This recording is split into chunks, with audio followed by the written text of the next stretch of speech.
আমি একটা government medical কলেজে স্টুডেন্ট। আমার বাবা বিজনেস করে, আর আমরা 2 বোন। 2 বোন? আপনি কি বড় না ছোট? আমি ছোট। আপনি ছোট, আপনার আরেকটি বড় বোন রয়েছে। উনি কি ম্যারিড না আনম্যারিড? ম্যারিড। ম্যারিড, ওকে।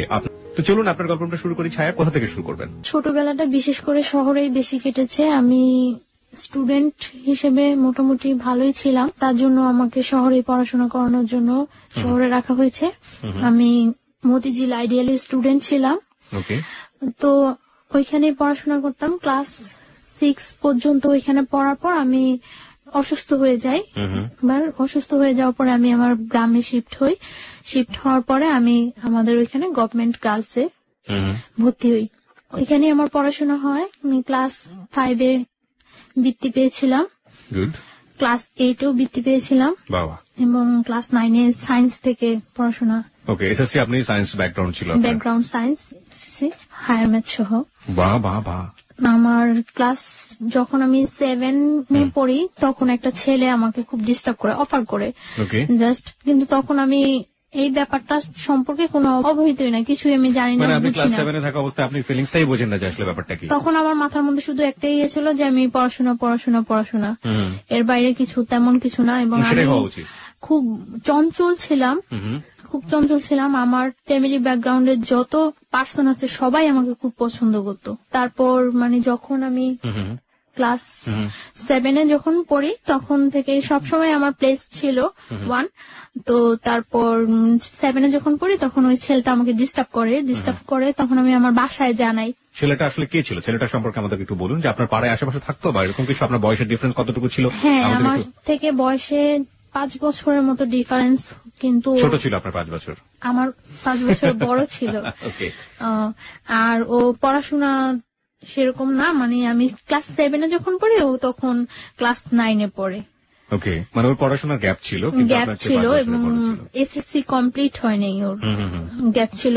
পরে ডিস্টার্ব করে, তখন আমি আমার বাসায় জানাই। বাসায় জানানোর পরে আমার বাসায় বলতে আমি আমার কিছু কাজিনের কাছে জানাই। কাজিনের কাছে জানানোর পর আমার কাজিন কি করে ওকে রাস্তা থেকে ডেকে একটু শাসায় দেয় যে এরকম করবে না, এরকম করলে এরকম করবে। তো কিছুদিন চুপচাপ থাকে। চুপচাপ থাকার পর আমি আবার স্কুল যাই আসি, কোনো প্রবলেম করে না। কিছুদিন চুপচাপ থাকে, তারপর দেখা গেছে আমি যখন স্কুল যাই আমার সাথে সাথে যায়, আবার আমি যখন আসি তখন আমার সাথে সাথে আসে, এবং নানা রকম সাউন্ড করে। কি ধরনের সাউন্ড করতো মনে আছে? হ্যাঁ, এইরকম যে ভালো লাগে বললেই তো হয়, কি প্রবলেম, আমরা কি চলি না, এরকম বিভিন্ন রকম সাউন্ড করে। তো সাউন্ড করে এইভাবে ক্লাস 7 শেষ হয়ে যায়, ক্লাস 8 শেষ হয়ে যায়। তো 8-এ যখন আমি বৃত্তি পরীক্ষা দেব, তো বৃত্তি পরীক্ষাটা আমাদের স্কুল থেকে একটু দূরে আরেকটা স্কুলে আমার সেন্টারটা। তো ওই স্কুলে যাই আমি বৃত্তি পরীক্ষা দেই। তো পরীক্ষার মধ্যে ও হলের পিছন দিয়ে ওয়াল টপকায় হলের ভিতরে ঢুকে। তো ভিতরে ঢোকার পরে আমার সাথে কথা বলার জন্য আমার দাঁড় করায়। তারপরে কথা বলার জন্য দাঁড় করানোর পরে আমি বলি যে আপনি আমাকে এইভাবে ডিস্টার্ব করতেছেন, আমার পরীক্ষা চলতেছে, এটা কিন্তু ঠিক না। তো তারপর আমি বাসায় এসে ফার্স্ট তো আমার কাজিনদের কাছে আমি আবারও বলি। তো ওনারা বলে যে বাসায় কিছু বলিস না, এটা বাসায় বললে হয়তো সবাই টেনশন করবো। তো ওনারা আবার ওকে ডাইকা বলে যে তোমার একবার শাসাই দিলাম, হয় নাই, আরেকবার এরকম করলে কিন্তু একেবারে মাইরাটে পাটা ভাঙিয়ে দেবো, এরকম ভেঙে দেবে, এরকম কিছু বলে। কারা বলতো? আপনার কাজিন বলতো? কাজিনরা বলতো। আমার ছেলে। আপনার বাবা মাকে কাউকে জানাই না, আমার কোনো প্রবলেম হলে আমি ওদেরকেই জানাইতাম। আপনি বাবা মাকে কেন জানাতেন না এটা আমাদেরকে একটু বলবেন? হেজিটেট ফিল করতেন নাকি কোনো ভয় পেতেন না কোনো সমস্যা? হ্যাঁ, হেজিটেট ফিল করতাম। দ্বিতীয়ত আমার আব্বু খুব একটু সেনসিটিভ টাইপের লোক, চুপচাপ থাকে। আমি ক্লাস 8 শেষ করি, 9 শুরু হয়, আমার 9ও প্রায় অর্ধেকটা শেষ হয়ে যায়। তারপর আমার কিছু নিউ ফ্রেন্ড হয়, কিছু আগের ফ্রেন্ডরা আমার থেকে আগের ফ্রেন্ডরা দূরে সরে যায়, আবার কিছু নিউ ফ্রেন্ড হয় আমার। তো নিউ ফ্রেন্ডদের সাথে আমি খুব চঞ্চল থাকি, খুব এনজয় করি, কিন্তু আমার পড়াশোনাটা খুব সিরিয়াসলি খুব ভালোভাবে চলছে আমার পড়াশোনাটা। তারপর যখন 10-এ আমি পড়ি তখন আমার টেস্ট পরীক্ষার কিছুদিন আগে ছেলেটা খুব বেশি ডিস্টার্ব করা শুরু করে, খুব বেশি ডিস্টার্ব করে রাস্তায় দাঁড়া করায়, মানে চিঠি দেওয়ার চেষ্টা করে, এরকম ফোন করার চেষ্টা করে আমাদের বাসায়, বা অনেক সাইন সিম্পটম ইয়ে করে, যেটা আমি বুঝি যেটা ও করছে। তো আমার কাছে জিনিসগুলো খুব খারাপ লাগে। তো একদিন আমি আমার স্কুলের মধ্যে যখন মানে আমার ফ্রেন্ডদের সাথে আমি ছিলাম, তো স্কুল থেকে বের হয়েছি মতন স্কুলের সামনে ও মানে আমাকে অনেক ফ্রেন্ডদের মধ্যে দাঁড় করায়, সব ফ্রেন্ডদের বলছে সরে যাওয়ার জন্য। সবাই সরে যাওয়ার পরে আমি খুব বিরক্ত হই এবং খুব রাফ বিহেভ করি ওর সাথে। কি করেন আপনি? দেখুন, আপনি রাফ বিহেভ না বলে আপনি বলুন যে আপনি যেটা করেছিলেন সেটাই। হ্যাঁ, রাফ বিহেভটা হলো আমি ওর সাথে খুব উচ্চ স্বরে কথা বলি। উচ্চ স্বরে কথা বলার পর মানে কেন আমাকে দাঁড় করাইছেন, এইরকম করতেছেন কেন, আপনি কি আমার যোগ্য নাকি, এইভাবে আমি অনেক কথা বলি। গালি টালি দিয়েছিলেন? না, গালি টালি না, আমি ওইটা কখনোই পারি না। ওকে, লেটস প্র্যাকটিস টুডে। তারপর মানে আমি একটু মজা করছিলাম। আমি একটু জানি যে ওই ছেলেটা তখন আপনার সাথে কি করলো, আপনি যখন রাগারাগি করছিলেন? ওকে চুপ করে বসেছিল? না, চুপ করে নাই। ও মানে দাঁড়ায়া অনেক চোখগুলা অনেক লাল লাল লাল থাকতো, ওর চোখ টোক বড় করে অনেক ইয়ে হয়েছে। তো আমি এক পর্যায়ে আমি ছেলেটাকে একটা চড় মারি। এক পর্যায়ে ছেলেটাকে আমি কথা কাটাকাটি হয়, এক পর্যায়ে চড় মারি। এখন একটা স্কুলের সামনে অনেক স্টুডেন্ট থাকে, অনেক লোকজন ছিল, এমনকি মানে ওই স্কুলের সামনে ঝালমুড়ি আলারা পর্যন্ত ওর ফেভারিট ছিল, সবাই আমাকে মানে ওর কথা বলতো। তো চরমারি এটা ওর খুব গায়ে লাগে। গায়ে লাগার পরে কিছুদিন পর ও আমার একদিন স্কুলের মধ্যে যায়, আপনার স্কুলে পড়ি, তখনও ও এসএসসি কমপ্লিট করতে পারে নাই। না, আমি জানতে চাচ্ছি যে ফেভারিট ছিল মানেটা কি? ও কি খুব পপুলার ছিল ওই মুহূর্তে ক্যাম্পাসে বা ওরকম কিছু? না, পপুলার ছিল না, ও ওইখানে খুব যাতায়াত করতো, ও দেখতে সুন্দর ছিল, মানে যে কোনো কারোর সাথে কথা বললে তাকে খুব ইজি ম্যানেজ করতে পারে। তার জন্য ঠিক আছে, তারপরে কি হলো? তারপরে আপনার চর মারার পরে আপনি বলছিলেন যে চর মারার পরে কিছুদিন যায়, মনে হয় 4-5 দিন যায়। 4-5 দিন গ্যাপের পরে ও একদিন আমার স্কুলে যায়। তো আমি কলের কাছে ছিলাম, কলের কাছ থেকে আমি ঘুরে আসতে নেওয়ার পরে আমি হঠাৎ ওকে দেখে আমি মানে যেই পথে আসতেছিলাম ওটা ব্যাক করে অন্য পথে আসতে নেই। তো আমার তখন একটু ভয় কাজ করে, মানে আমি দেখতেছি যে ও কয়েকটা ছেলে নিয়ে ঢুকছে, তো ভয় কাজ করে। তারপর আমি ওই ঘুরে আসতে নিলে ও মানে দৌড়ে ঘুরে এসে আমার সামনে দাঁড়ায় আমার হাতে ধরে টান দেওয়ার পর আমি মানে ওইখানে আমি হাত ছাড়েন বলে উঠি। তারপরে কিছু মেয়েরা থাকে পিছনে, তারা ওইখানে আসার পর মানে ও আমাকে বলতেছে যে তুমি আমার ওই দিন যে অপমানটা করছো কাজটা ঠিক করো নাই, আমি তোমার একদিন হইলেও আমার বাসায় নিয়ে ছাড়বো, একদিন হইলেও আমার ঘরে ভাত দেয় রান্না করামো তোমাকে দেয়। তো আমি বলছি আচ্ছা ঠিক আছে, পারলে কইরেন।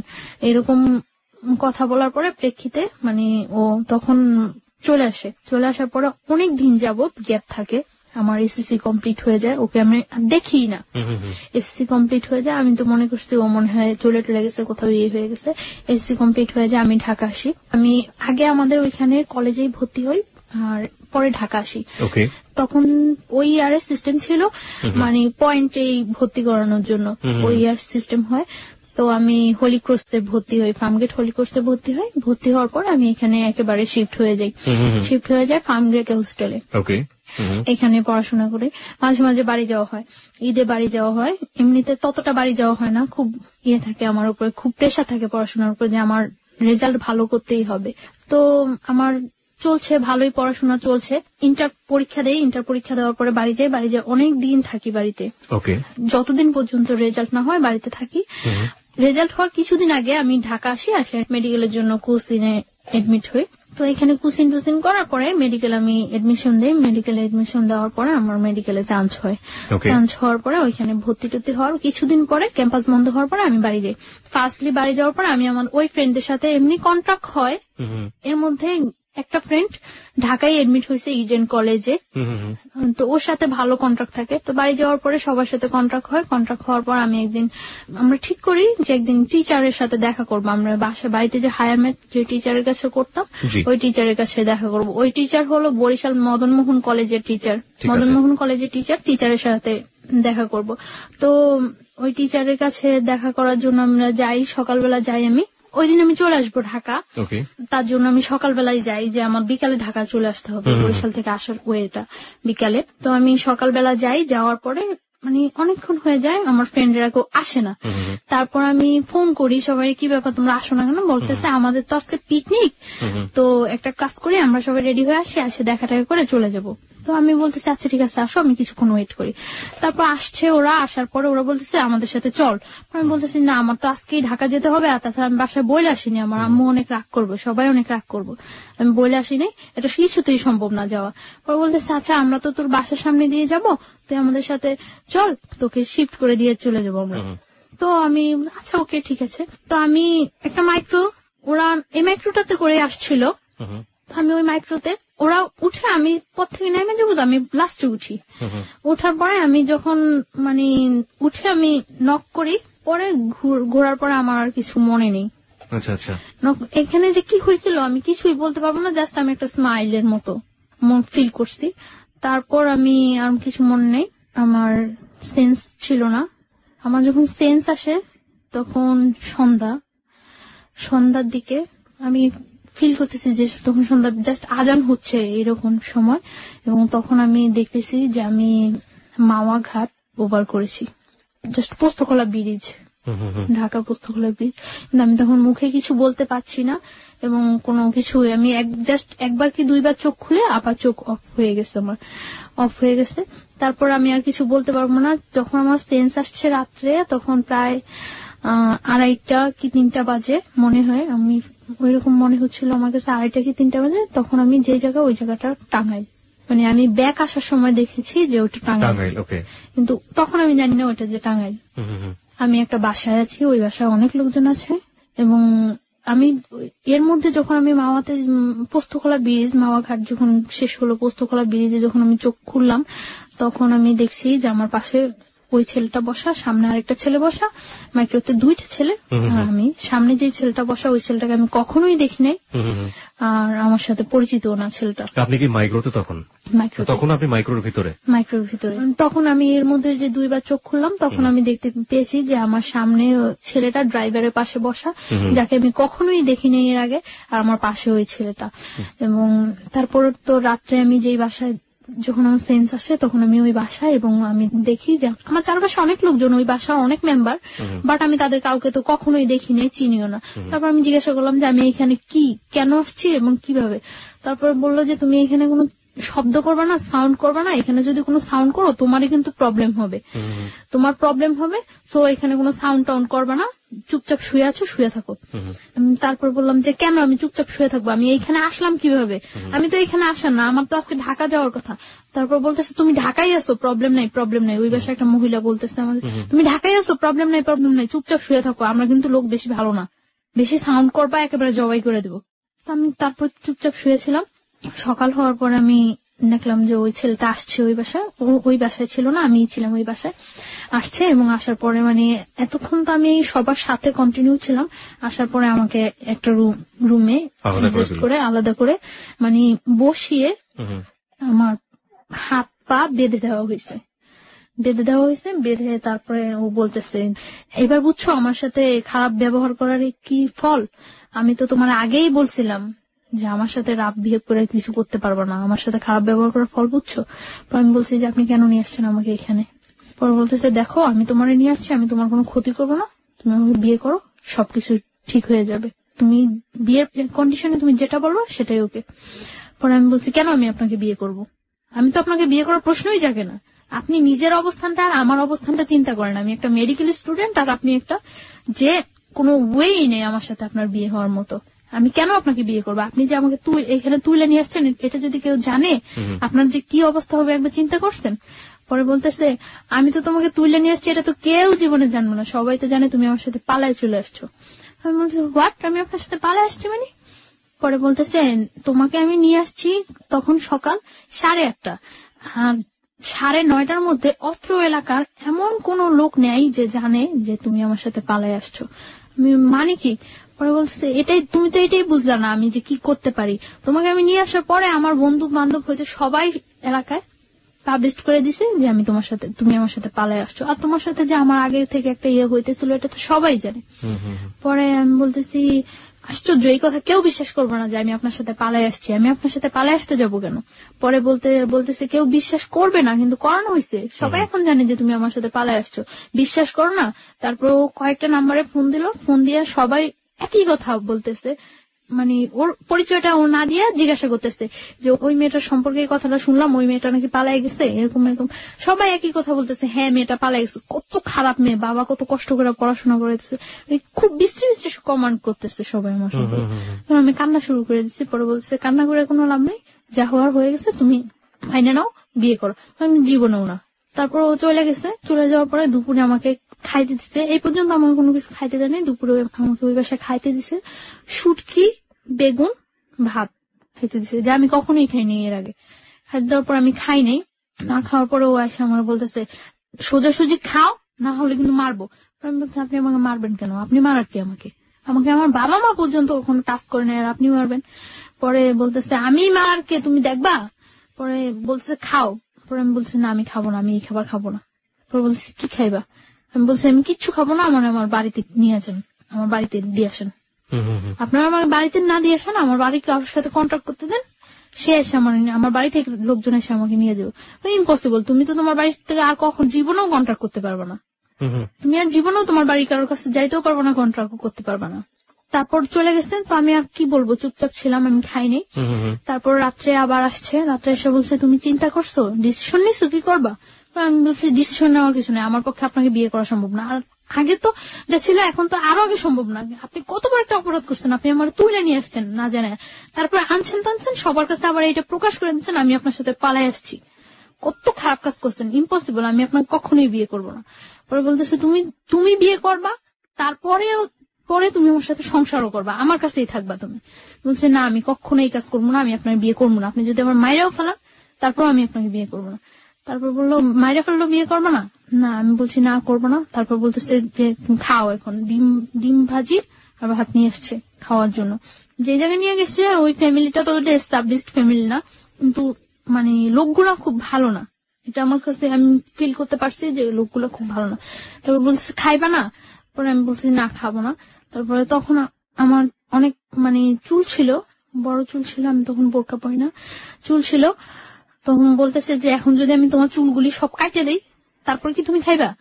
আমি বলছি আপনি আমার চুল কাটবেন কেন, তোমার চুল কাইটা, তোমার চুল একেবারে মানে চুরি করলে মানুষ যেভাবে চুল কাটে ওইভাবে চুল কাইটা তোমার যদি একেবারে চেহারা নষ্ট করে সব ইয়ে করে যদি তোমার রাস্তায় ছেড়ে দেয় তারপরে কেমন হইব। তার চেয়ে বরং তুমি স্বাভাবিক আমাকে বিয়ে করো, বিয়ে করার পরে তুমি যদি পড়াশোনা করতে চাও, সব যা করতে চাও সবকিছু ঠিক আছে, আমি তোমার পড়াশোনা করাম। না আমি আপনাকে বিয়ে করবো না। পরে এভাবে আরো 2-3 দিন চলে গেল, হ্যাঁ না খাওয়া, আমি খুব উইক হয়ে যাচ্ছি, না খাওয়া 2-3 দিন চলে গেছে।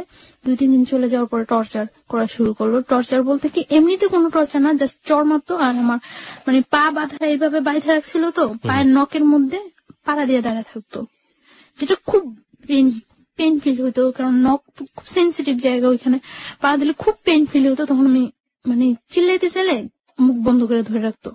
তো এইভাবে প্রায় 7-8 দিন চলে গেছে, 8 দিন 9 দিনের দিন 9 দিনের দিন আমি মনে করছি নিজে নিজে করতেছি যে এখান থেকে আমার, যেহেতু আমার ফ্যামিলি কেউ জানেই না আমি কোথায় আছি, আর এখান থেকে আমার খুঁজে বাই করা সম্ভব না যে আমি এইখানে আছি, যে খুঁজবো তারা খুঁজে যে বাই করবো, তারা কি আমার আদৌ খুঁজতেছে না এইটাই মনে করতেছে যে আসলে আমি পলাই গেছি, সেটাও তো আমি জানি না যে আমি কিভাবে শিওর হম যে হ্যাঁ আমার তারা খুঁজতেছে, তারা আমার খুঁজে নিবো, এই আশায় যে আমি বসে থাকবো, কিভাবে আমি শিওর হবো।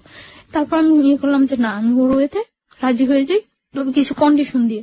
তারপর আসে রাত্রে আসার পর ওই বাসা থাকে না, ওই বাসা শুধু আমি থাকি, ওই বাসা থাকে না, একটা ঘরের মধ্যে আমাকে আটকে রাখছিল। ঘরটা হলো অর্ধেক টিন অর্ধেক মাটি এরকম ঘর।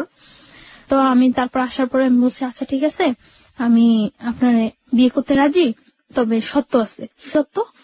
সত্য হলো আমার পড়াশোনা শেষ না হওয়া পর্যন্ত আমি আপনার সাথে কোনো রিলেশনে যেতে পারবো না, যেহেতু আমার ক্যারিয়ার আছে, আমি মেডিকেল স্টুডেন্ট, আমার এত কষ্ট করে যেহেতু আমি এতটুকু আসছি, আমার ইয়াটা শেষ হোক, সেটা আপনার জন্য বেটার হবে, আমার জন্য বেটার হবে, যেহেতু আপনিও ততটা এস্টাবলিশড না। তখনও একটা চাকরি করতো নাকি, ওই যে অনেকদিন আগে চলে আসছে দেশ থেকে, আর সে ঢাকা একটা চাকরি করতো। তো বললো যে এটা কি এই কথা কি থাকবো, আমি বলতেছি হ্যাঁ এই কথা থাকবো, আমি পড়াশোনা করা পর্যন্ত আমাকে আপনি কোনো ডিস্টার্ব করবেন না, আমি তো বিয়ে তো করছি না। আর তারপরে বলতেছে ওকে। আপনি আসলে ডিস্টার্ব না করা বা রিলেশন বলতে আসলে কি বোঝালেন, যে ফিজিক্যাল রিলেশনের, ফিজিক্যাল বা মেন্টালি বা ওর পরিবারে নিয়ে যাওয়া, সংসার হ্যাঁ। মানে সবকিছু থেকে যাতে অ্যাভয়েড করতে পারি সবকিছু। আমি ওকে বললাম যে দেখেন, আপনি তো খুব ভালো করে জানেন যে আমি মেডিকেলে পড়াশোনা করি, আমার রেজাল্ট কি বা আমার ক্যারিয়ারটা কেমন হতে পারে, আর আমার ক্যারিয়ার, আমি যদি আপনাকে বিয়ে করি তাহলে তো আপনার ক্যারিয়ার, আমার ক্যারিয়ারের সাথে আপনিও তো জড়িয়ে গেছেন, তাহলে আমার একটা ভালো ক্যারিয়ার হলে সেটা আপনার জন্য ভালো হবে। তো আপনি আমাকে কয়েকটা বছর সময় দেন, আমার ইয়েটা শেষ হোক, পড়াশোনাটা শেষ হোক, তারপরে আমি আপনার সব ওয়ে মানিয়ে নেব।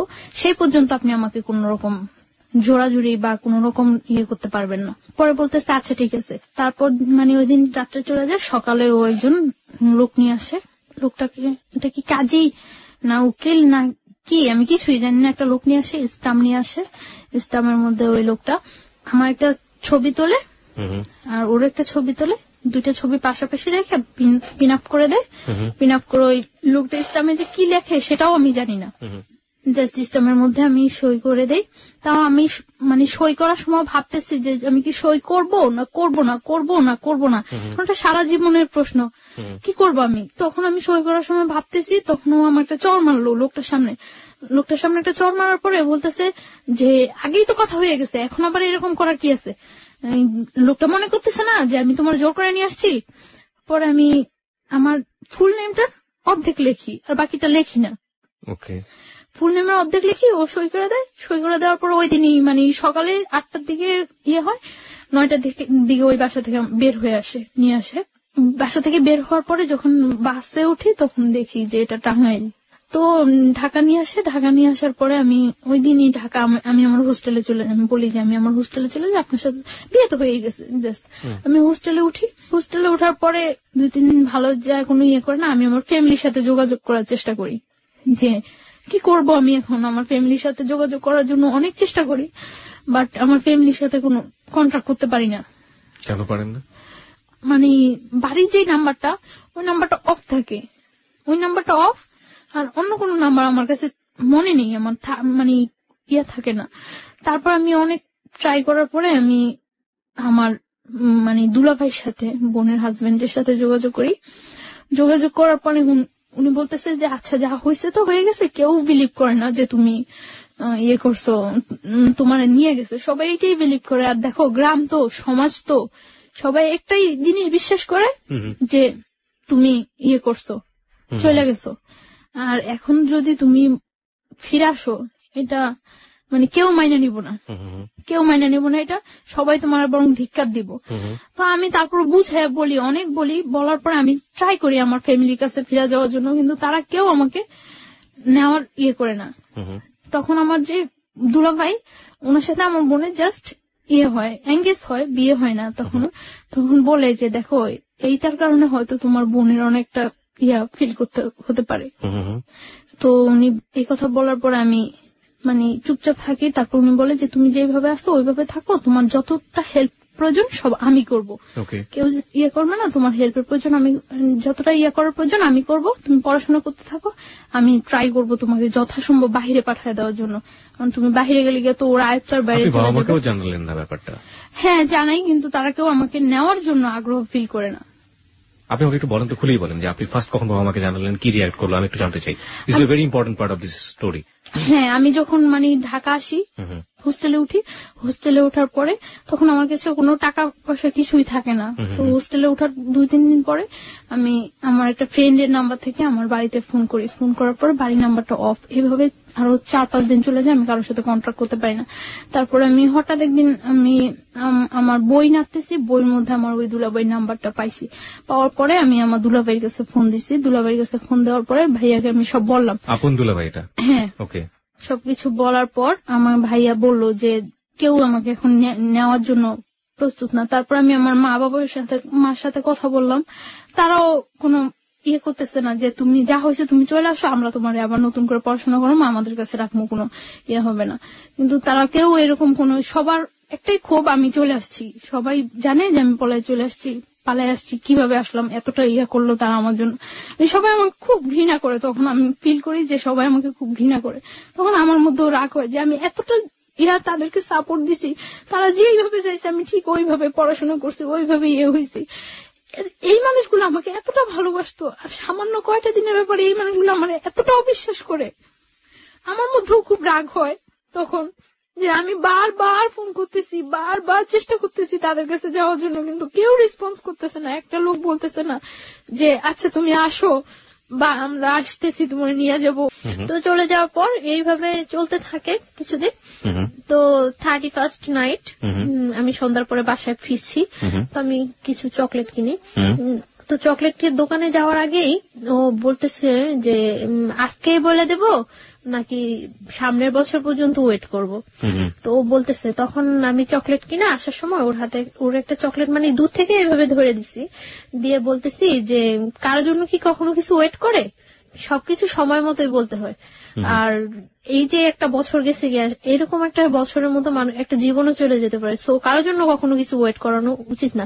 যেটা আমার বলার বা যেটা আমার করার সেটা জাস্ট টাইমেই করা উচিত। তো এই কথাটা বলার পর আমি এই কথাটা বলে আমি সাথে সাথে কিছু না বলে সাথে সাথে চলে আসতেছি। ও আমার পিছনে আসতেছে। তো আসে আমার বাসার গলির মধ্যে, মানে যে বাসা আমি যাবো ওই বাসার গলির মধ্যে ও বললো যে জাস্ট 1 মিনিট একটু দাঁড়ান। আমি দাঁড়াইলাম, দাঁড়ানোর পরে বলতেছে আপনার নামটা জানতে পারি? তো আমি আমার নামটা বললাম। বলার পর ও বলতেছে যে আপনার ফোন নাম্বারটা জানতে পারি? সরি, আমার ফোন নাম্বারটা দেওয়া যাবে না। পরে বলতেছে যে এই চকলেটটা নিয়ে যান, আজকে যদি আপনার ফোন নাম্বারটা আমাকে দিতেন সেটাই আমার জন্য বড় গিফট হতো। আমি বললাম যে আমি চকলেটটা নিয়ে আপনি ব্যাগ দিয়ে নিয়ে যেতে পারি, বাট আমি আমার ফোন নাম্বারটা দিতে পারবো না। তো বলতেছে দিবেন না? আমি বলতেছি না, ফোন নাম্বারটা দেবো না। পরে বলতেছে চকলেটটা দিয়ে দিবেন? পরে বলতেছে না, চকলেটটা নিয়ে চলে গেছে। চলে যাওয়ার পর তো 1st জানুয়ারি ওর সাথে আমার দেখা হয় নাই। তো 3rd জানুয়ারিতে ওর সাথে আবার আমার সাথে দেখা হয়েছে। দেখা হওয়ার পরে দেখা গেছে ও আমি যেই টাইমটা বাসা ফিরি ঠিক ওই টাইমটা স্পেসিফিক ধরে রাখে এবং ওই টাইমটা আমার সাথে কথা বলে। প্রত্যেকদিন যাওয়ার সময় কথা বলে, ও বলে আমিও বলি, মানে ও যেটা বলে আমি ওটা রিপিট অ্যান্সার করি। তো একটা কাগজের মধ্যে 6 জানুয়ারি দিন ও একটা কাগজের মধ্যে ওর ফোন নাম্বারটা লিখে আমাকে দেওয়ার জন্য যায়। তো আমি বলি যে আপনার ফোন নাম্বারটা দিয়ে লাভ নেই, আমি আপনাকে কখনো ফোন করবো না। তো বলে যে তাহলে আপনার ফোন নাম্বারটা প্লিজ দেন। তো আমি নাম্বারটা দেই। দেওয়ার পর আমি বাসায় ঢুকতে না ঢুকতে ফোন করার পর ও বলতেছে যে আমি ওর নাম জিজ্ঞাসা করে ওর নাম বলার পরে ও আমারে বলতেছে আপনি কি নার্স? আমি বলতেছি না সরি আমি নার্স না, মানে আমার অ্যাপ্রনটা দেখে পরে বলতেছে নার্স না তাহলে কি আপনি? পরে আমি বলতেছি যে আমি পড়াশোনা করি মেডিকেলে। বলতেছে কোন মেডিকেলে পড়ে? তো আমি বলতেছি যে আমি ওই মেডিকেলে পড়ি। তো আমি ওরা জিজ্ঞাসা করতেছি যে আপনি কি করেন? বলতেছে যে আমি পড়াশোনা করি। আমি কোথায় পড়ি? বুয়েটে পড়ি। ওকে। তো আমি মনে করলাম বুয়েটে পড়ে, কথা বলি। ওর কথাগুলো খুব মানে ইনোসেন্ট লাগতো। মনে হয়তো যে খুব মারপ্যাচ নেই, খুব ইজি কথা বলে। তো আমি কথা বলছি। 1st দিন কথা বলার পরে ও 2nd দিন আমাকে অফার করলো আপনি আমার সাথে বিয়েতে যাবেন। তো আমি বললাম যে আচ্ছা যাবো। এখন এরকম শীতকাল, জানুয়ারি তো শীতকাল, তো বলতেছে যে আচ্ছা ঠিক আছে আমি যাওয়ার সময় আপনাকে ফোন দিলে আপনি বের হইন। তো আমি মনে করছি যে মনে এমনিতেই ফান করতেছে। তো কিছুক্ষণ পর আবার ফোন দিয়ে বলতেছে না আপনাকে তো নিয়ে যাওয়া যাবে না, নিয়ে গেলে অনেক ছেলেরা ওইখানে থাকবো, জিজ্ঞাসা করবো এটা কে, তখন আমি কি বলবো? তখন আমি হাসি যে নিজেই বললো আবার নিজেই এই কথা বলতেছে। আপনি আপনি ইয়েস বলেছিলেন কোন সাহসে? কারণ আপনি তো এমন একটা বাসায় থাকেন যেখান থেকে না আমি যাব না সেটা আমি শিওর ছিলাম যে আমি যাব না। আমি বুঝছিলাম কারণ ওর কথাগুলো বললাম না খুব ইনোসেন্ট, সাহসের খুব অভাব ছিল ওর মধ্যে, সাহসের খুব অভাব। তো ও তখন আমি হাসার পরে আমি বলতেছি আচ্ছা ঠিক আছে আপনি যান, আমি এমনিতেও যাব না, এমনিতেও আপনার সাথে আমার ফার্স্ট পরিচয়, আর তাছাড়া আমি কোথাও যাই না, আমি এমনিতেও যাব না, আপনি যান এনজয় করেন। পরে ও বিয়েতে গেল, বিয়ে থেকে আসলো, আসে আবার রাত্রে আমাকে ফোন করলো। ফোন করার পর আমি ওর সাথে 1 মিনিট 2 মিনিট কথা বলি। তো এইভাবে 3-4 দিন কথা বলার পর জাস্ট রাত্র যখন 12টা 12:15 1টা বাজে তখন ও আমার সাথে কথা বলে 2 মিনিট 1 মিনিট 3 মিনিট এরকম কথা বলে এবং খুব অস্থির একটা ভাব প্রকাশ করে। তো মানে আমার মনের মধ্যে খুব কনফিউশন হয়, এরকম অস্থির কেন? তো এবং কি যেন বলে মোমবাতি মোম। তো আমি করি যে ও কি কোনো নেশা টেশা করে রাত্রে? একটা নেশাগ্রস্ত মানুষের কথা যখন তার ফিল হয় যে সে নেশা করা উচিত বা করবে, তখন একটা মানুষের বিহেভিয়ার দেখলেই বোঝা যায়। তো ওর এরকম অস্থির ভাবটা আমার কাছে খুব ইয়ে লাগে, তখন আমি কিউরিসিটি জাগে যে কি করে ও, কেন ও আমার সাথে 2-1 মিনিট কথা বলে রাখা দেয় বা এমন অস্থির অস্থির কেন। তো আমি এটা ওই টাইমটাই আমি ওরে বিশেষ করে ফোন দেই তখন রাত্রে যে কেন কি করে ও আমি এটা জানার চেষ্টা করি। তো এইভাবে কয়েকদিন চলে যায়, কয়েকদিন পরে ও একদিন ওর বাইক আছে, ও একদিন আমার কলেজ থেকে আনতে যায়, সেটা আমার না বলেই যায়, ফোন করে যে আমি আসছি, আপনি আমার সাথে যাবেন। পরে আমি আচ্ছা ঠিক আছে দাঁড়ান, তো আমি বের হয়ে আসি, আসার পরে আমার নিয়ে আসে বলতে কি মানে আমার বাসায় ইজি নিয়ে যেতে পারতো, অনেকটা ঘুরায়। তো ও বলে যে আপনি জাস্ট আমার একটু সাপোর্ট করে বসেন যাতে আপনি পড়ে টরে না যান, আমার ভয় লাগতেছে যদি আপনি পড়ে যান। আমি বলি কোনো প্রবলেম নেই।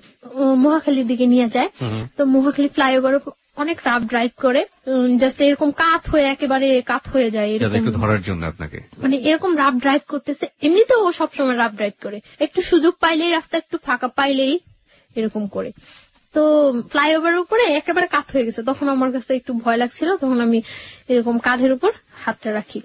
হাতটা রাখার পরে মানে এরকম করে অনেকটা ঘুরায়, মিরপুরের দিকে নিয়ে যায়, নিয়ে অনেকটা ঘুরে টুরে বাসার একটু দূরে বাসা থেকে নামায় দেয়। তো আমি বাসায় যাই, তারপরে এরকম কথা বলতে থাকে। তো ওই আমাকে বলে যে আপনি আমার ফ্রেন্ড হবেন। আমি বলছি আচ্ছা ঠিক আছে ফ্রেন্ড হবো। তখন কিন্তু আমি জানি না যে ও পড়াশোনা করে না বা কিছু। তখন আমি বলি যে আপনার ক্যাম্পাসটা তো কাছেই, আপনি কেন কলেজে যান না? তো বলে এই সমস্যা ওই সমস্যা, মারামারি করছে, এটা হয়েছে ওইটা হয়েছে, কিন্তু ও বলে না যে ও পড়াশোনা করে না বা করেই নেই, ওইটাও বলে না। তো তারপর ও এইভাবে চলতে থাকে, কিছুদিন যায়, ও বলে যে আপনি আমার ফ্রেন্ড হন। আচ্ছা ফ্রেন্ডশিপ করলাম ওর সাথে। ফ্রেন্ডশিপ করার পরে মানে কয়েকদিন যায় ভালোই, তো ও বলতেছে যে ফ্রেন্ড থেকে তারপরে চিন্তা পরে করবো, আগে ফ্রেন্ড। আপনার বাসায় বুঝতে পারতাম এগুলো যে আপনি যেখানে আছেন যেভাবে আছেন, আপনার তো যিনি আপনাকে জোর করে বিয়ে করেছেন তারও তো বোঝার ব্যাপার ছিল, সেও বুঝতে পারতো না? কেউ বুঝতে পারতো না। আমি সবসময় মানে আউটসাইডে বাইরে গিয়ে ওর সাথে বেশি কথা বলতাম, আর রাতে 2-1 মিনিট কথা বলতাম। তো একদিন আমরা ধানমন্ডি লেকে নিয়ে যায় আমাকে কলেজ থেকে, মানে কথা বলতে থাকে। তো কথার মধ্যে আমি হঠাৎ দেখি ও সিগারেট খাচ্ছে। তো তখন আমি ইয়ে করি যে ও স্মোক করে। তো আমি ওর কথার মধ্যে জিজ্ঞাসা করি যে আপনি কি কোনো নেশা করেন, ড্রাগস নেন বা অ্যাডিক্টেড আপনি? পরে বলতেছে যে হ্যাঁ। পরে আমি বলতেছি যে কেন? পরে বলতেছে যে আমার লাইফে একটা কষ্ট আছে তার জন্য। তো আমি বলতেছি কি কষ্ট? তো বলে যে একটা মেয়ের সাথে আমার অ্যাফেয়ার ছিল, তো মেয়েটা আমার ছাইড়ে চলে গেছে, তারপর থেকে আমি ইয়ে করি। তারপর মানে এই কথা বলে। তো আমি বলতেছি যে মেয়েটা চলে গেছে তার জন্য আপনি এইভাবে ড্রাগ নিচ্ছেন, এটা কিন্তু ঠিক না। এইভাবে ও কথাটা বলছে, আমার কাছে খুব খারাপ লাগছে। তারপর আমি ওর সাথে ভালো ফ্রেন্ডশিপ করি, প্রায় প্রত্যেক দিনই কথা বলি, সকালে যাওয়ার সময় কথা বলি, বিকালে আসার সময় কথা বলি। তো ও দেখা গেছে মানে আমার বাসার সামনে দিয়ে যাওয়ার সময় মানে যেতে হলে আমার বাসার সামনে দিয়ে যেতে হয়, আর আমার আসতে হলে ওর বাসার সামনে দিয়ে আসতে হয়। মানে যাচ্ছে আমাকে দেখে যাচ্ছে, আসছে আমাকে দেখে আসছে, এভাবে চলতে থাকি কিছুদিন। তারপরে কিছুদিন চলার পরে একদিন আমি মানে আমার মার সাথে কথা বলি। আমি মার সাথে কথা বলার পর আমার মন খুব খারাপ থাকে। তখন মার্চের 7 তারিখ, 8 তারিখ থেকে আমার পরীক্ষা, 3rd সেমিস্টার। তো আমি ইয়ে করি, মার সাথে কথা বলার পরে মানে আমার মন খুব খারাপ থাকে। খারাপ থাকার পর আমি ওরে ফোন করি, আমার সাথে মুভি দেখবেন? পরে বলতেছে হ্যাঁ দেখবো। পরে আমি বলতেছি আচ্ছা ঠিক আছে। তখন বাজে 12:30 দুপুর। হ্যাঁ দুপুর, আমরা 3টার দিকে মুভি দেখবো এই করি। পরে ও অনেক ফ্রেন্ডদের ফোন দেয় ওর যে কোন হলে মুভি দেখা যায়, মুভি দেখার মতো কোন ভালো পরিবেশ আছে।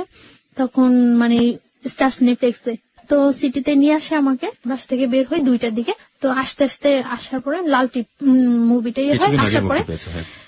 আসার পরে টিকিট পাই না, আমরা টিকিট পাই না। তো আমি ওই দিন অনেক জেদ করি যে আমি আজকে মুভি দেখবই। আমার কাছে খুব খারাপ লাগতে থাকে, মানে ও কোনো ফ্যাক্ট না, আমি যে ওর সাথে ঘুরতেছি বা মুভি দেখতেছি এটা কোনো ফ্যাক্ট না। আমার মনের মধ্যে ওই ইয়াটাই থাকে যে আমার মার সাথে আমি কথা বলছি, ওই ব্যাপারটাই আমার মনের মধ্যে সবসময় কাজ করতে থাকে।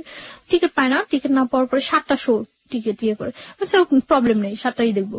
টিকিট কেনার পরে এখন এইখানে গিয়ে এতক্ষণ ওয়েট করবো, তো আমাকে বাইরে নিয়ে যায় বাইক দিয়ে, একেবারে টিএসসি ভার্সিটি টার্সিটি হয়ে একেবারে ওইদিকে জগন্নাথ কলেজ টলেজ ওইদিকে ইয়ে হয়ে ঘুরায়। তো ঘোরানোর পরে গোলা কিনে আমি তো গোলা খাই। গোলা খাওয়ার পরে শহীদ মিনারের ওইখানে বসে, ও বাইকের উপরে বসে, আমি শহীদ মিনারের যে আছে প্রাচীরটা আছে সাইডে একেবারে ওইখানে বসে। তারপর আপনি যেটা বলছিলেন, তারপর বসার পরে কথা বলি। অনেকক্ষণ কথা টথা বলার পর আমরা আবার ব্যাক করি। ছবি টবি দেখেছিলেন দুজনে হ্যাঁ, একসাথে? হ্যাঁ, মুভি দেখছিলাম, আমি মুভি দেখতেছিলাম খুব মনোযোগ দিয়ে। কি মুভি ধরনের কথা দেখতেছিলাম হতো ওই সময় আপনাদের মধ্যে? জাস্ট এই কথা ওই কথা, ওইটা করছে ওইটা করছে এটা করছে এরকম। তো ও কখনো আমার সম্পর্কে জানতে চায়নি, আমার ফ্যামিলি ব্যাকগ্রাউন্ড বা কখনো জানতে চায় না। আর আমি আমার ফ্যামিলি ব্যাকগ্রাউন্ড ওর কাছে সব সত্যই বলছি। ফ্যামিলি বলেছেন, বাট আপনার যে বিয়েটা হয়েছে শুধু এটাই বলি, এই পার্টটা আপনি বলেন, এই পার্টটা বলিনি। তো আমি এখানে কোথায় থাকি সেটা ও কখনো আমার কাছে জানতে চায় না। আমরা মুভি দেখি, আমি মুভিটা খুব মনোযোগ দিয়ে দেখি এবং ভালো লাগে আমার কাছে মুভিটা। আর ও মুভি দেখে না, ও এখানে বসে আমাকে দেখে। তা আমি বের হয়ে ওরে বলতেছি যে মুভি কেমন লাগলো, বলতেছে আমি কি মুভি দেখছি নাকি? আমি তো কি দেখছেন? আমি ততক্ষণ দেখছি যে আপনি কিভাবে মুভি দেখেন। ওকে ওকে, তারপর মানে বাসায় চলে যাই।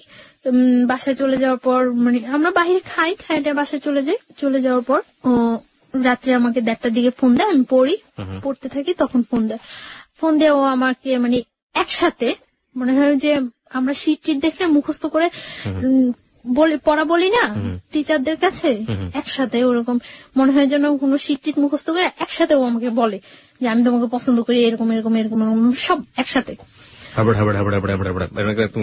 এক চান্সে মুখস্থ করলে, এক চান্সে মুখস্থ। তো আমি আশ্চর্য হয়েছি যে এটা ছোটবেলা আর পিছনের বাড়ি থেকে মা চিল্লাতো, এই পড়িস না কেন, ওরকম ছোটবেলার কথা মনে পড়ে গেল আপনার কথা। হ্যাঁ, একসাথে বলতো। আমি কি আশ্চর্য, এটা কি কোনো বলার ওয়ে? তো আমি চুপ করে থাকি। পরে বলতেছে তুমি আমার পরে জানাও। তুমি বলছো তখন? হ্যাঁ, তুমি আমার পরে জানাও। তা আমি কিছু বলি না, চুপ করে থাকি, কেটে দেই ফোন। তারপরেও আমাকে যখন ফোন দিয়ে বলে যে আমি আপনি করে বলি, তো বলতেছে যে আপনি করে বলো কেন, তুমি করে বলো, পসিবল না। বলতেছে যে তুমি করে বলো, তুমি এভাবে কয়েকদিন যাওয়ার পর আমি ওকে তুমি করে বলা স্টার্ট করি। ও দেখা গেছে তুমি আপনি মিশ্রণ হয়ে যায়, মিশ্রিত ভাষায় কথা বলতেছি।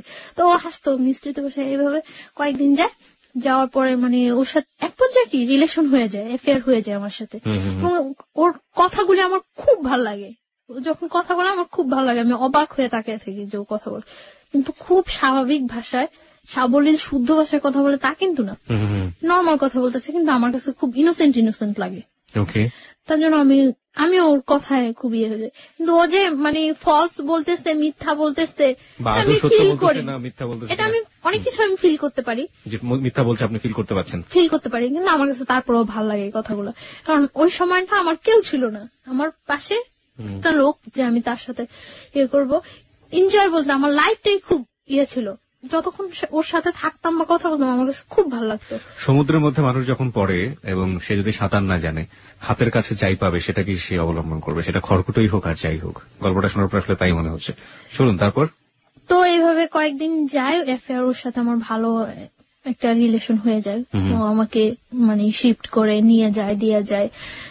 ওর সাথে যে কোনো ব্যাপারে আমি ওর সাথে শেয়ার করি, যে কোনো, কিন্তু শুধু একটা ব্যাপারে আমি বলি না যে আমার আগে একটা বিয়ে হয়েছিল। আমি অনেক ট্রাই করি বলার জন্য যে আমার এটা বলা উচিত, কিন্তু আমার বলতে গেলেই ভয় হয় যে এটা বললে সম্ভবত ও আমার সাথে রিলেশন রাখবে না। কিন্তু ওর কথার মধ্যে অনেক সময় প্রকাশ পাইতো যে ও বলতো যে তোমার যদি 20টাও বিয়ে হয় তাতেও কোনো প্রবলেম নেই, তারপর আমি তোমাকে বিয়ে করবো। আচ্ছা, তার মানে আপনি বলে দিয়েছেন যে আপনি তাকে লাভ করেন? হ্যাঁ, দুজনের মধ্যে ওয়ার্ড দিয়ে হয়ে গেছে। হ্যাঁ, ওকে। তো ওর সাথে আমার রিলেশনটা ভালো চলতে থাকে। তো আমি যেখানে থাকি ওইখানে কেউই জানে না যে আমি ওই ছেলেটার ওয়াইফ, কেউ জানতো না। মানে কি বাড়ির লোকজন ছাড়া আশেপাশে কেউ? বাড়ির লোকজনও জানতো না, কারণ আমরা একটা ফ্ল্যাট বাসায় থাকতাম, কেউ জানতো না যে আমি ওই ছেলেটার ওয়াইফ। ওর ফ্যামিলি ছাড়া আশেপাশে কেউ জানতো না, কারোর কাছে আমি তো বলতামই না, ওরও বলার প্রয়োজন হয় নাই, কারোর কাছে বলতো না। তো আর আমি তো সবসময় আমার মতোই চলতাম। ওই এলাকার অনেকেই জানে যে ওই ছেলেটার সাথে আমার সাথে রিলেশন হয়, রুমেলের সাথে আমার সাথে রিলেশন, এটা ওই এলাকার অনেকেই জানে। আপনার তথাকথিত হাজবেন্ড যদি বলি জোর করে যে করলো, ও জানতো না? সব জানলে তো ওরও জানার কথা। ও পরে জানতে পারে। ওকে, যাই আমরা সিরিয়ালে যাই। তারপর কিছুদিন যাওয়ার পরে মানে ওদের বাসার সবাই, আমি যে বাসা থাকি ওই বাসার সবাই বেড়াইতে যায়, আমি যাই না। কোথায় বেড়াতে যায়? গাজীপুর। মানে ওরা ফ্যামিলি মিলে একটা কোথাও বেড়াতে যায়, আপনি যান না? ওকে, আমি যাই না, আপনি থেকে যান। আমি থেকে যাই। এর মধ্যে ও আবার বাইক অ্যাক্সিডেন্ট করে। বাইক অ্যাক্সিডেন্ট করার পরে ওর একটা ফ্রেন্ডের বাসায় কাছেই, ওর ফ্রেন্ডরা সবাই জানতো, সবাই আমাকে চিনতো।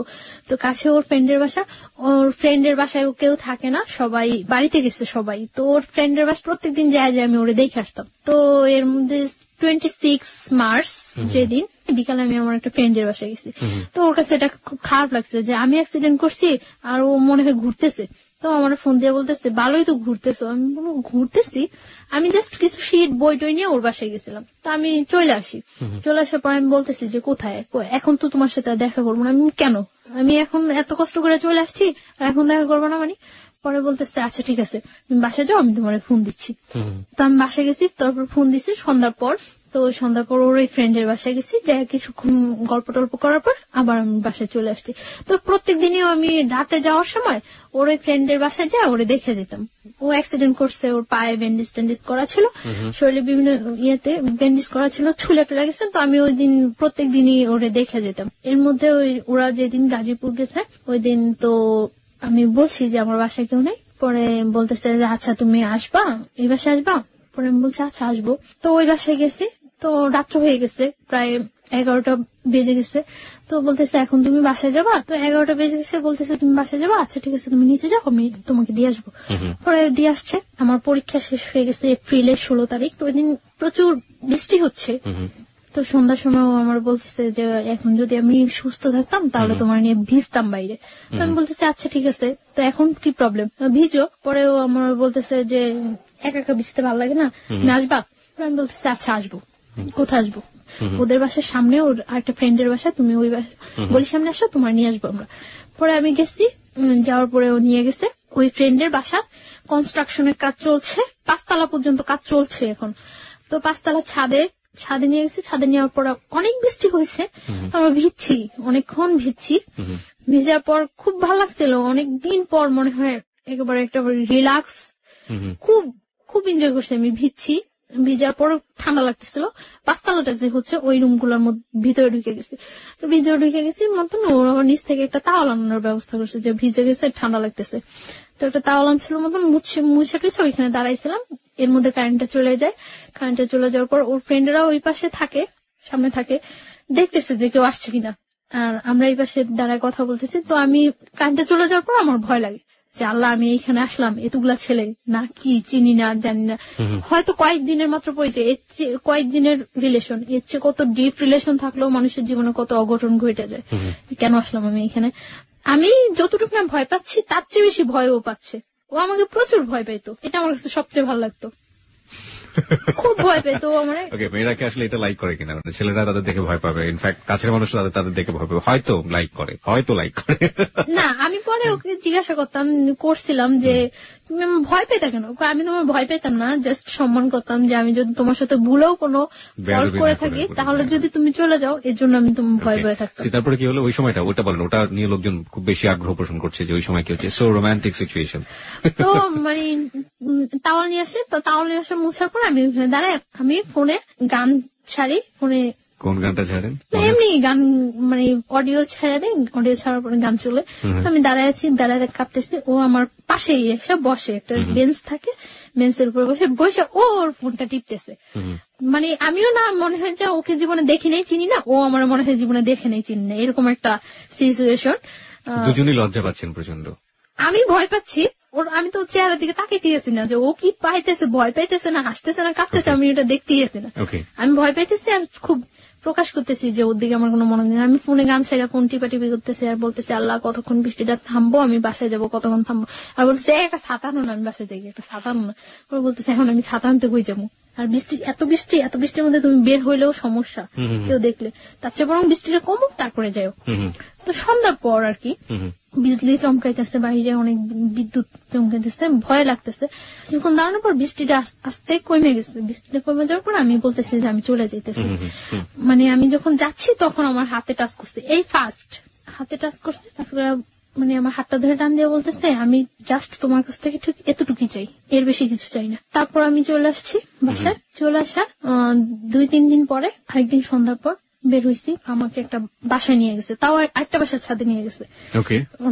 ফ্রেন্ডদের অনেক ফ্রেন্ড ছিল, সাঙ্গভঙ্গ ছিল, সবাই ওকে খুব ভয় পেতো, শুধু আমি ছাড়া। সবাই অনেক ভয় পেত, ও বলতো যে তুমি ছাড়া সবাই আমার অনেক ভয় পায়। তো একটু সন্ত্রাসী টাইপের ছিল। তো একটা ফ্রেন্ডের বাসায় নিয়ে গেছে, ছাদে নিয়ে গেছে। তো ওই দিনও ছাদে বসে অনেকক্ষণ কথা টথা বলছি। ওই দিন ওয়েদার খুব ভালো, কথা টথা বলছে অনেকক্ষণ। কথা টথা বলার পরে আমি বাসায় চলে আসতেছি।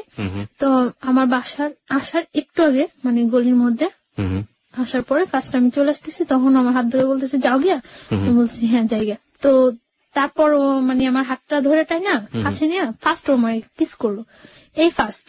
এর মধ্যে ওর সাথে আমার কোনো মানে কোনো টাচ বা এ ধরনের কোনো কিছু হয়নি। হ্যাঁ, ফার্স্ট কিস করলো তো আমিও খুব অবাক হয়ে গেছি যে কি করলো কাজটা, মানে খারাপই লাগছিল। আমি বাসায় আসার পর ওর সাথে আর কথা বলতেছি না, 2 দিন যাবো তোর সাথে কথা বললে। তো পরে সরি বললো, সরি বলার পর আবার আমরা কথা টথা বলতেছি। ও এর মধ্যে কার কাছে যেন শুনছিল যে আমার আগে একটা বিয়ে হয়েছে। তো আমার এই কথা জিজ্ঞাসা করানোর পরে আমি বলছি না হয়নি। প্রথমে আপনি অস্বীকার করেছেন? হ্যাঁ, না হয়নি, এরকম কিছু হয়নি। আর আমি ওই বিয়েটা তো মানিই না, আমি কি বলবো যে হ্যাঁ হয়েছে, মানিই না এক কথায়। আমি চাইছিলাম যে ওর কাছে সবকিছু ক্লিয়ারলি বলার জন্য, বাট আমি ওরকম কোনো ইয়ে পাইতেছি না যে বললে ও থাকবো না থাকবো। এটা মানে ওকে নিয়ে আপনার মনের মধ্যে একটা ইয়েও হয়ে গেছে যে ও চলে গেলে আপনার জন্য সাস্টেন করাটা খুব কঠিন হয়ে যাবে। আর একই সাথে আপনি খুব তোলাচলের মধ্যেও আছেন যে বলবেন কি বলবেন না। তারপর ও আমার বলতেছে আচ্ছা ঠিক আছে তাহলে তুমি আমার সাথে বাইরে যাবা।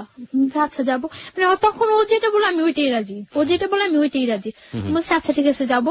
তো কোথায়? আচ্ছা কক্সবাজার। আমি বলছি আচ্ছা ঠিক আছে যাবো, আগে বিয়ে করতে হবে। আপনি বললেন ওকে যে আগে বিয়ে করতে হবে? হ্যাঁ, বিয়ে না করলে আমি তোমার সাথে কক্সবাজার যাবো কেন?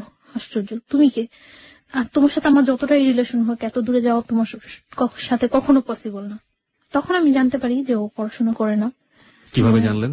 ও নিজে থেকেই মানে ওর মুহূর্তে সবকিছু বলে দিয়েছে। না বলতে ওর বিহেভে আস্তে আস্তে ফিল হয়েছে যে ও পড়াশোনা করে না। তারপর ও স্বীকারও করছে যে ও পড়াশোনা করে, নিজে থেকেই বলছে। কোন ক্লাস পর্যন্ত পড়েছে নাকি একেবারেই পড়েনি? 9 পর্যন্ত নাকি পড়ছে। তারপর এই কথা হয় যে বিয়ের পর কক্সবাজার যাব। আচ্ছা ঠিক আছে। তো ও রাজি হয়, আমিও রাজি হই। তারপর আমরা একটা মসজিদে, ওর কিছু ফ্রেন্ড সময় একটা মসজিদে হুজুরের মাধ্যমে বিয়ে করি। এবং আপনি তখনও জানালেন না যে আপনি বিবাহিত? না, তখন আমি জানাইনি যে আমি বিবাহিত। তো তখন ও শুনে, একটু শুনে। তো ওর বাসা থেকে আমার বাসাটা ডিফারেন্স ছিল। আমি যে ছিলাম মাঝখানে 2টা বাসা। তো আমার মনের মধ্যে সবসময় এটা হতো যে ও যেহেতু আমাকে পছন্দ করে, আমার সাথে ওর অ্যাফেয়ার, ওকে আমার সম্বন্ধে খোঁজ খবর না নিছে। আর তাহলে ও কেন বলে এটা যে হ্যাঁ তোমার বিস্টে বিয়ে হলো আমি তোমাকে বিয়ে করবো? একটা প্রস্টিটিউট গালে রেখে কেউ বিয়ে করে ভালো করে না? তো ও সবসময় এই কথাগুলি বলতো। তার জন্য আমার মনের মধ্যে আরো হতো যে ও সম্ভবত জানে। তারপর হুজুর আমাদের বিয়ে পড়ানোর পরে কাগজ টাগজ সবকিছুই হয়। বিয়ের পর আমরা কক্সবাজার যাই, আমি ওর সাথে কক্সবাজার যাই। ও তখন আমাকে বিলিভ করে না, জাস্ট করে ঠিক আছে। ওর মনের মধ্যে একটা থাকে যে ওর অনেক শত্রু থাকে, থাকে যে আমি ওর কোনো ক্ষতি টতি করার জন্য কেউ আমাকে সেট করলো নাকি। আচ্ছা আমাকে একটু বলেন তো, আপনি যে এত বড় একটা রিস্ক নিলেন, আপনার আগের যে হাজবেন্ড ছিল, হাজবেন্ড আসলে আপনার দিক থেকে না হলো তো যে কাগজে কলমে হয়ে গিয়েছে আপনার সাথে, হাজবেন্ড জোর করেই করেছে, তো সেও তো ব্যাপারটা জানে না তখনও? না, জানে না। তো আপনার কি মনে হয়নি কখনো যে আপনি যে রিস্কটা নিচ্ছেন, যে ঝুঁকিটা নিচ্ছেন, এটা এক ধরনের আপনাকে ডিজাস্টার করে দিবে বা একটা বড় ধরনের সমস্যায় ফেলবে? আমার তখন ওর ছাড়া আমার মাথার মধ্যে কিছুই ছিল না। আর ও যেটা বলতো আমি ওটাই হ্যাঁ, ও যেটা বলতো না করতো ওইটা না। এবং আমার সবসময় ছিল যে যাই হোক আমার ওকে প্রয়োজন আমার। এবং যেটা হয়েছে যে আপনার আশঙ্কা হয়েছে যদি আমি বলি আমি বিবাহিত, যদি ওকে হারাই, এবং সেই কারণে আপনি গোপন করে গেছেন, তাই তো? গোপন করে গেছি। ওকে, যান। তারপর আমরা কক্সবাজার যাওয়ার জন্য বাসে উঠি। বাসে উঠার পর ও আমার ফোনটা নিয়ে অফ করে দেয়, কারণ ওর মনের মধ্যে একটা শঙ্কা থাকে যে কেউ আমাকে আবার ওর কাছে পাঠাইলো নাকি, সেট করলো নাকি। কারণ ও বিভিন্ন সাইডে ও অ্যাডজাস্ট। ওকে, তার জন্য মানে আমি ওগুলো কিছুই জানতাম না যে আগে। ও আচ্ছা, বিভিন্ন সাইডে অ্যাডজাস্ট। সুতরাং ওর মনে আশঙ্কা হয়েছে যে কোনোভাবে গোয়েন্দাগিরি করুক বা কোনো ধরনের ক্ষতি করার জন্য ওকে ইনভলভ করে দিল কিনা, হ্যাঁ এই ধরনের। তার জন্য ও তখন মানে কাবিন করে করে নেই, রেজিস্টার করে বিয়েটা করেনি, শুধুমাত্র মসজিদে গিয়ে বিয়েটা করেছে, হুজুর দিয়ে করে বিয়ে করছে যে ও কক্সবাজার যাওয়ার পর শিওর হবে যে ও কোনো ক্ষতি করবেন না আপনি। হ্যাঁ, আমরা বাসে যাই, যাওয়ার পরে তো তারপর হোটেলে উঠি। দিন আমরা বিকালে সি বিচে ঘুরি। সি বিচে ঘুরে আসার পর রাত্রে ওর সাথে আমার কথা হয়। মানে তখন তো আমরা হাজবেন্ড ওয়াইফ, শরীয়ত মতে হাজবেন্ড ওয়াইফ। তো ফার্স্ট রাত্রে অনেকক্ষণ কথাটা হওয়ার পর তারপর খুব জার্নি করে যাই। তো প্রায় মানে যেখানে আমরা কক্সবাজার পৌঁছানোর কথা সকালে, ওইখানে আমাদের প্রায় 3:30-4টা বেজে যায় কক্সবাজার পৌঁছাতে। এবং যাওয়াটা খুব জার্নি হয়ে যায়, এবং যে পথের মধ্যে বাস নষ্ট হয় অনেক, তার জন্য মানে তোকে সময় লেগে যায় অনেক। হ্যাঁ, খুব ক্লান্ত লাগে, তো আমরা শুয়ে পড়ি। এর মধ্যে ফার্স্ট আমার সাথে রিলেশন, ফিজিক্যালি ইন্টিমেসি বা যেটা বলি শারীরিক সম্পর্ক হয়। তো মানে আমি ওটার জন্য, এটাই ছিল আপনার জীবনের ফার্স্ট ফিজিক্যাল রিলেশনশিপ, রাইট? ওকে। তো আমি ওটার জন্য প্রস্তুত ছিলাম না। কেন প্রস্তুত ছিলেন না? না, আমার মনের মধ্যে এরকম কিছু ছিল না। ইনফ্যাক্ট আপনি একজনকে বিয়ে করেছেন, আপনি তারপর মনের মধ্যে থাকবে না, ব্যাপারটা কেমন হয়ে গেল না? না, আমি এইভাবে চাচ্ছিলাম না। কিভাবে যাচ্ছিলেন? আমি জাস্ট ওর সাথে কোনো সম্পর্ক ছাড়া আমার একটা মেয়ে ওর এত দূরে যাওয়া ঠিক না, তার জন্য আমি ওরা বলছি যে হ্যাঁ বিয়ে করে তারপরে যাব। বাট এইভাবে আমার কোনো ইয়ে ছিল না। আমার কাছে ব্যাপারটা অনেক খারাপ লাগছে, অনেক ভয় পাইছি। আমি ভয় পাওয়ার পরে আমি, আচ্ছা, ভয় আপনি ওয়াশরুম প্রসঙ্গে আমরা আসছি, ভয় আপনি কেন পেতেন? মানে ভয় কি আপনি পুরো সিচুয়েশনটাকে পেয়েছেন নাকি ফিজিক্যাল ব্যাপারটাকে পেয়েছেন? কারণ আপনি ডাক্তারি পড়াশোনা করছেন, so you know better. Physical রিলেশনটা হচ্ছে, আমি সিচুয়েশনটা বেশি ভয় পাইছি। সিচুয়েশনটা আমি বেশি ভয় পাইছি। তো আমি ওয়াশরুমে যাই অনেকক্ষণ কান্না করি, ওয়াশরুমে যাই যে কি করলাম, কি হলো, ঠিক করলাম না ভুল করলাম। আমার মনের মধ্যে সবসময় একটা কনফিউশন থাকতো যে আমি কাজটা কি ঠিক করছি না ভুল করছি। তো বুঝতে পারে যে আমি ওয়াশরুমের মধ্যে কান্না করতেছি। তো আমি অনেকক্ষণ পর যখন দরজা নক করার পর আমি ওয়াশরুমের দরজা খুলি, তো আমার টাওয়াল দেয়। তারপর আমি ফ্রেশ হয়ে ভিতরে এসে দেখতেছি যে ও হাত কেটে অনেক ব্লাড হয়েছে। তো আমার কাছে আবার অনেক খারাপ লাগে যে ও হাতটা কাটলো আমার জন্য। আমি এই সিনটা তো না করলেও পারতাম না। আমি বুঝতেছিলাম না যে আমি কি করছি, কি করা উচিত, বা আমি ভুল করতেছি না ঠিক করতেছি। শুধু আমার এর মধ্যে আমি একটা জিনিস ফিল করি যে আমি কোনো কিছু না করলে হয়তো বা ও আমার ছেড়ে চলে যাবো। আর ভয় পাইছি, এতটা দূরে গেছি, কখনো যাই নাই ওইখানে, কাউকে চিনি না, তার জন্য অনেকটা ভয় পাইছি। তো তারপর খাবার নিয়ে আসার পর ও নিজে আমার খাওয়াই দেয়। খাওয়াটাও দেওয়ার পর মানে আমার করে যে সরি, তুমি যে এরকম কান্নাকাটি করবো আমি বুঝি নাই, এটা করে তারপর ইজি হয়ে যায়। তারপর মানে ও আমার অনেক বুঝায়, কান্নাকাটি করে। আমি তারপর ঘুমায় যাই। আমি মানে ঘুমায় যাওয়ার পর ও যে হাত কাটে, তখন আমি দেখি যে হাত কাটে ব্লিডিং হইতেছে। তারপর আমি ওটার ওয়াশ টশ করি, মুছে টুছে দিয়ে ব্যান্ডেজ দিয়ে আমার কাছে, তখন আমার কাছে অনেক খারাপ লাগে যে আসলে মনে হয় ও ইচ্ছাকৃত ভাবে কাজটা করেনি, করলে কি আমার কষ্ট পাওয়াতে কি ও হাত কাটতো। তারপরে ও এখানে থাকি, 4-5 দিন থাকি, আমরা খুব এনজয় করি। তারপর এনজয় করলেও ওর মধ্যে একটা মানে কনফিউশন থাকে। আমার মনের মধ্যে তো সবসময় একটা যে আমি কি করতেছি, কোথায় যায় দাঁড়াবো আমার জীবনটা, আমি কি করতেছি এটা। আর আমার মনে হয় যে আমার চোখ বুঝলে শুধু আমি ওরে ফিল করতে পারি, আর কিছুই না। তখন আমি ফিল করতে পারতেছিলাম যে ও যদি যতটা খারাপই হোক আর যতটা পড়াশোনা না করুক, যাই করুক, তারপর আমার মনে হয় যে আমার জন্য ওরে প্রয়োজন। আমি এটা ফিল করতেছি, খুব খুব ফিল করতেছি। হ্যাঁ, আমি দেখি যে ও খুব কান্নাকাটি করতেছে। তো আমি ওরে জিজ্ঞাসা করি যে কেন কান্নাকাটি করতেছো। তখন ও আমার বলতেছে যে আমি তোমার অনেক লাভ করি, অনেক ভালোবাসি, কিন্তু বাট যদি আমি তোমার না পাই এজন্য অনেক কান্নাকাটি করে ও, যে আমি তো আমার ফ্যামিলির কিছুই জানিনি যে এরকম ইয়ে করতেছি। এর মধ্যে আমরা হিমছড়ি, মহেশখালী অনেক জায়গায় ঘুরি, খুব এনজয় করি।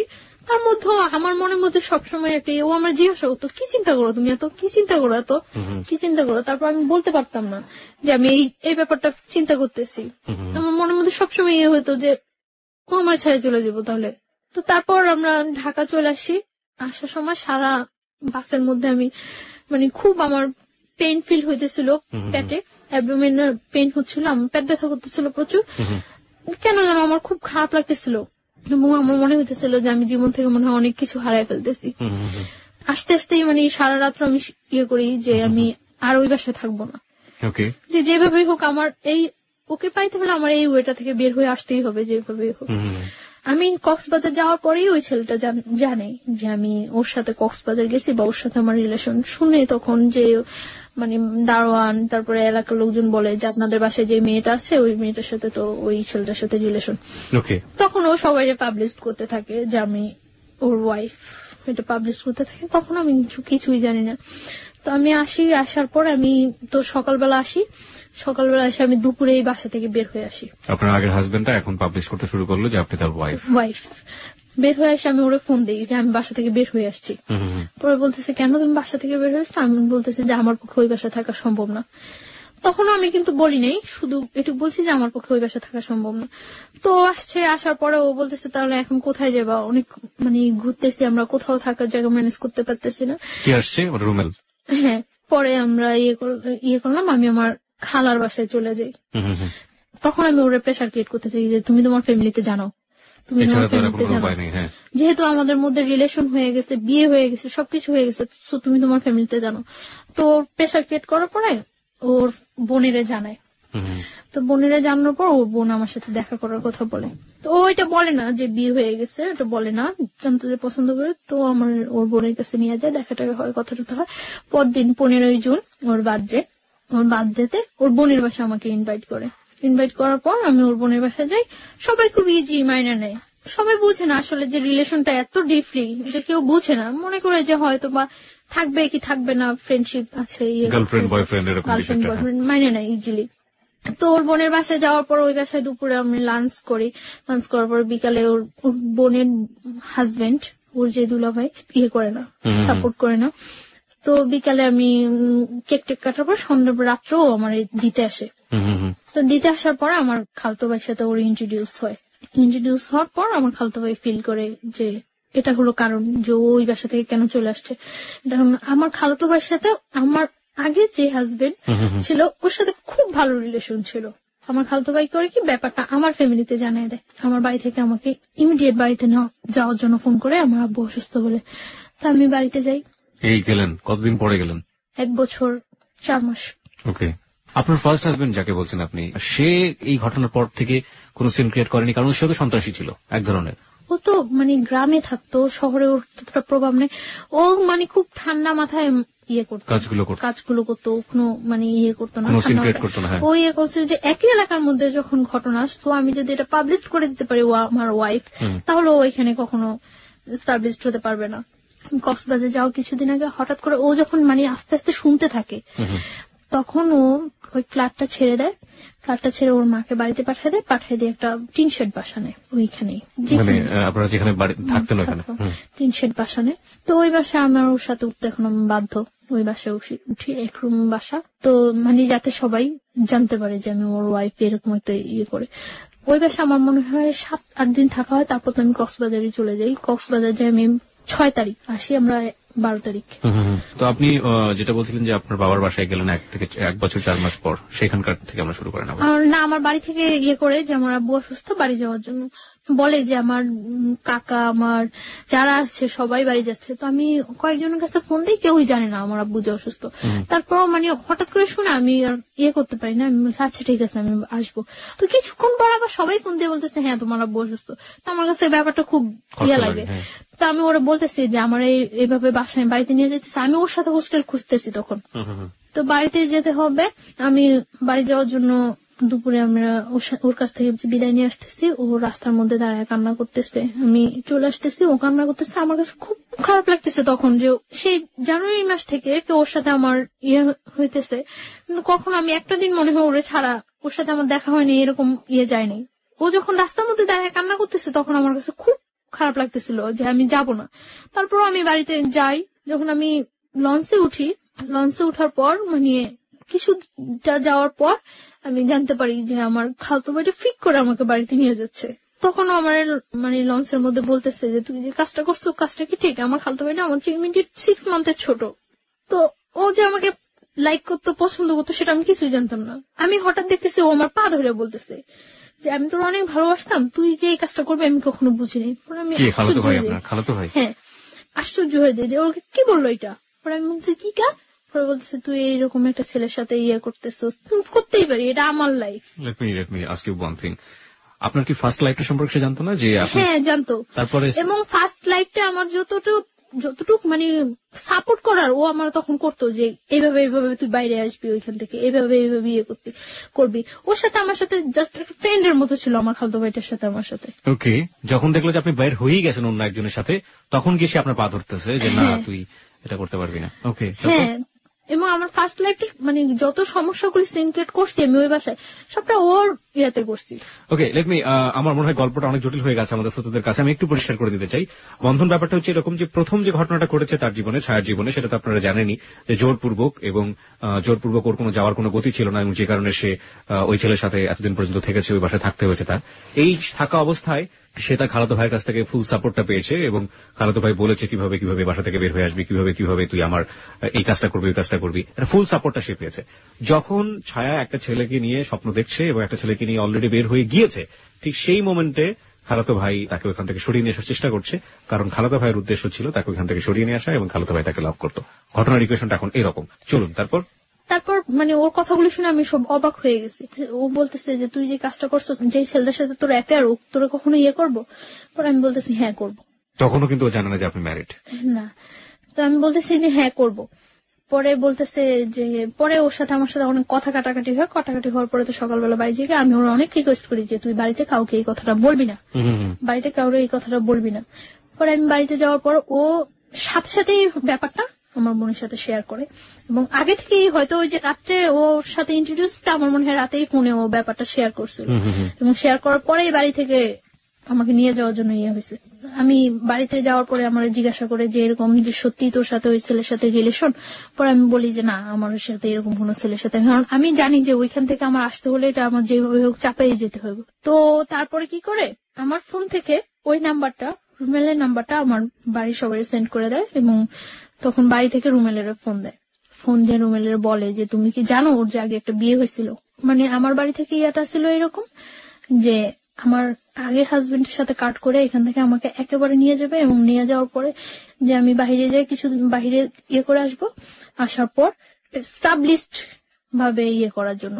কিন্তু আমার খালতো ভাই ওটা ইয়ে করে যে ওই ছেলেটা পড়াশোনা করে না, বা দেখতে ইয়ে না, দেখতেও ততটা ইয়ে না, রুমেল ঢাকার ছেলে, তার জন্য সব দিক দিয়ে ওকে ডিসলাইক করানো, মানে আর আমার খালতো ভাইটা সবাই খুব পছন্দ করে, আমার ফ্যামিলি ছাড়াও সবাই খুব পছন্দ করে ওরে। আমি ওরা অনেকবার রিকোয়েস্ট করছিলাম যে তুই বাড়িতে পড়বি না। ও কি করছে, বাড়িতে যা ফোন নাম্বারটা দিয়ে দেওয়ার পর রুমেলের ফোন করছে। আমার মা ফার্স্ট ফোন দেওয়ার পর রুমেল ফোন রিসিভ করার পরে বলতেছে আমি মানে আমার আগের হাজবেন্ডের বলতেছে যে আমি ওই লোকটার শাশুড়ি। তো অবাক হয়ে গেছে যে কি বলতেছে। তো ও মা বলে কথা বলছে, কথা বলার পরে মানে আমার বাড়ি থেকে বলে দিচ্ছে যে আমি ম্যারিড।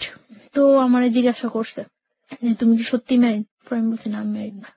কখন আমি বিশ্বাসই করি না যে আমি বিয়ে করছি, বা আমার এরকম আমার ইয়ে ছিল যে ওরা আমি সবকিছু একদম সুন্দরভাবে বুঝাই বলবো। এইভাবে বললে তো পরে বলতেছে যে সত্যি তুমি ম্যারিড না। আমি একটু গিয়েছিলাম যে আমি যে কাজটা করিনি আমার পক্ষ থেকে, এটা রিলিজিয়াস পার্সপেক্টিভে এটা বিয়ে না, এটা হওয়া সম্ভব না, এবং কোনোভাবেই আমার মনের মধ্যে এইটুকু গিয়েছিল যে আল্লাহ আমাকে কখনো এর জন্য শাস্তি দিব না, কারণ আমি তো ইচ্ছাকৃত ভাবে কিছু করিনি। তো বলছে আচ্ছা ঠিক আছে। পরে আমি পরদিনই আমি বাড়ি থেকে খুব তোড়জোড় করে আমি ঢাকা আসতেই হবে, পরদিনই আমি চলে আসি ঢাকা। এক কথায় পালাই চলে আসি ঢাকা, বাড়ি থেকে পালাই চলে আসি, দুপুরবেলা পালাই চলে আসি। আসার পর পরদিন সকালে আসি, আসার পরে আমার মনের মধ্যে কেনই যেন একটা এক্সট্রা সাহস হয়ে গেছিল যে আমি তো এই কাজটা করিনি, তো আমি অন্তত আল্লাহ সাপোর্টটা তো কম। তো আমরা তখন বলতেছো মিথ্যা হলে কিন্তু তুমি পাগল হয়ে যাবে, এটা হইব ওইটা, কিচ্ছু হবে না, আমার কিচ্ছু হবে না। এইভাবে বলিনি যে আমার বিয়ে হয়নি, আমি ওরে বলছি যে না আমি কাউকে বিয়ে করি নাই। Okay, this is the note of line. ও বলেছেন আমি কাউকে বিয়ে করি নাই। আমি কিন্তু এটা বলতে পারতাম যে আমি আমার বিয়ে হয়নি, আমি কিন্তু এটা বলিনি। আমি বলছি যে আমি কাউকে বিয়ে করি নাই, কারণ আমি ওই রেখে দিছি যাতে আমি ওরে বলতে পারি পরে। ওকে, তারপর ও বিলিভ করার পর আমার হোস্টেলে উঠায় দেয়। ওই দিনই হোস্টেলে উঠায় দেওয়ার পরে আমি তখন আমার কলেজ অফ, পড়াশোনা থেকেও আমি অনেকটা ইয়ে হয়ে গেছি। আমি তো ওর সাথে ঘুরতেছি, ইয়ে করতেছি, খুব এনজয় লাইফে। মানে ওরা আমার মতো হ্যাপি পারসন নেই। ও মানে এতটা ভালো হয়ে গেছে, ওর আগে যে অ্যাডিক্টেড ছিল, নেশা করতো, ওগুলো সব ছাড়িয়ে দিতেছে। কি নিত আমাকে একটু বলেন তো সম্পর্কে, ও কি ধরনের নেশা করতো? ও আগে ইয়াবা নিত। এমনিতে ও সব প্রকার নেশা করার ওর অভ্যাস আছে। আচ্ছা, আর এমনিতেই ওর যেটা বলছিলেন যে সন্ত্রাসী টাইপের ছিল, মানে কোনো ঝামেলা ছিল? হ্যাঁ, ও বলছিল আমারে যে ওর আউটসাইডে কিছু প্রবলেম আছে। সেগুলো কি আপনি জানেন? হ্যাঁ, আমি জানি। ওকে, মানে you want to share with us or not? আপনি শেয়ার করতে চাচ্ছেন না? আমরা ধরে নিচ্ছি ও যাকে ভালোবাসে রুমেল, সে এমন একটা জগতের সাথে জড়িত যেটার সাথে আসলে সাধারণ মানুষের ভালো চোখে দেখার কথা না, কিন্তু ও যে জায়গাটা থেকে রোমেলকে দেখে সেই জায়গাটা অনেক পবিত্র একটা জায়গা। আমরা সেই জায়গাটা থেকে দেখতে চাই রোমেলকে, এবং ও চেষ্টা করে যাচ্ছে রোমেলকে ভালো করার জন্য, এবং রোমেলও সেই জায়গাটা থেকে ভালো হওয়ার জন্য নিজেকে পরিবর্তন করার চেষ্টা করছিল। আমরা এই পজিটিভ জিনিসটাকে হাইলাইট করতে চাই। চলুন তারপর। তো দেখা যেত আগে প্রচুর পরিমাণে স্মোক করতো, যখন আমার সাথে এরকম ডিপ রিলেশন যাচ্ছে ও তখন দিনে 2-3টা সিগারেট খাচ্ছে, মানে তাও আমাকে বলে বলে খাচ্ছে। না আমি চাচ্ছি যে ওর লাইফটা আমি এইভাবে করে দেব যাতে ও কখনো এটা করতে না পারে যে আমি আগে একটা বিয়ে হয়েছে তার জন্য ও আনহ্যাপি না। আমার সবসময় চিন্তা থাকতো যে আমি যদি কোনো একটু ভালো করি তার চেয়ে বেটার যাতে ও করতে পারে। আমি সবসময় এটা ফিল করতাম যে আমার ফ্যামিলিটা আমার কাছে ফ্যামিলি না, ওর ফ্যামিলিটা যাতে আমার কাছে ফ্যামিলি। আপনাকে তখন খরচটা দিত কে? আমার কাছে আমি বাড়ি থেকে আসার সময় কিছু টাকা ছিল, তারপর ও বিয়ার করতো এখানে। আমি ও টাকাটা পেত কোথেকে? হ্যাঁ, ওর টাকাটা ওর অনেক রিচ ফ্যামিলি। কয় ভাই বোন ছিল ওরা? 1 ভাই 1 বোন। ও একা ছিল? একা ছিল। বাবা কি করতেন? বাবা মারা গেছে। সো ও কি বড় ছিল? ও ছোট ছিল, বোনের বিয়ে হয়ে গেছে। বুঝতেই পারছেন তার জন্য টাকা ম্যানেজ করা কোনো ব্যাপার না। আচ্ছা ঠিক আছে, তারপরে আপনি হোস্টেল থেকে পড়াশোনা করতেন? হ্যাঁ, পড়াশোনাটা তখন আমার অফ আছে, আমার কলেজ অফ, রেজাল্ট হয়ে গেছে। রেজাল্ট হওয়ার পর আমার রেজাল্ট খুব ভালো হয়েছে, আমি মেডিকেলের মধ্যে 2nd পজিশনে আসছি। এত কিছুর পরেও 2nd পজিশনে আসছি। আমরা বারবার একটু ইন্টারাপ্ট করছি কারণ যে আপনার ফার্স্ট যিনি জোর করে আপনাকে বিয়ে করলেন ওনার অ্যাক্টিভিটি ওই সময় কি ছিল? উনি কি করছেন? উনি তখন ফোন দিচ্ছে, ফোন দিয়ে এটা ওটা বলছে, করছে, বাট কখনো আমার সামনে আসছে না। রোমেলকে ট্রাই করেছে? রোমেলকে ফোন দিয়ে কথা বলেছে? না, আমার ফোনে ফোন দিয়ে কথা বলছে।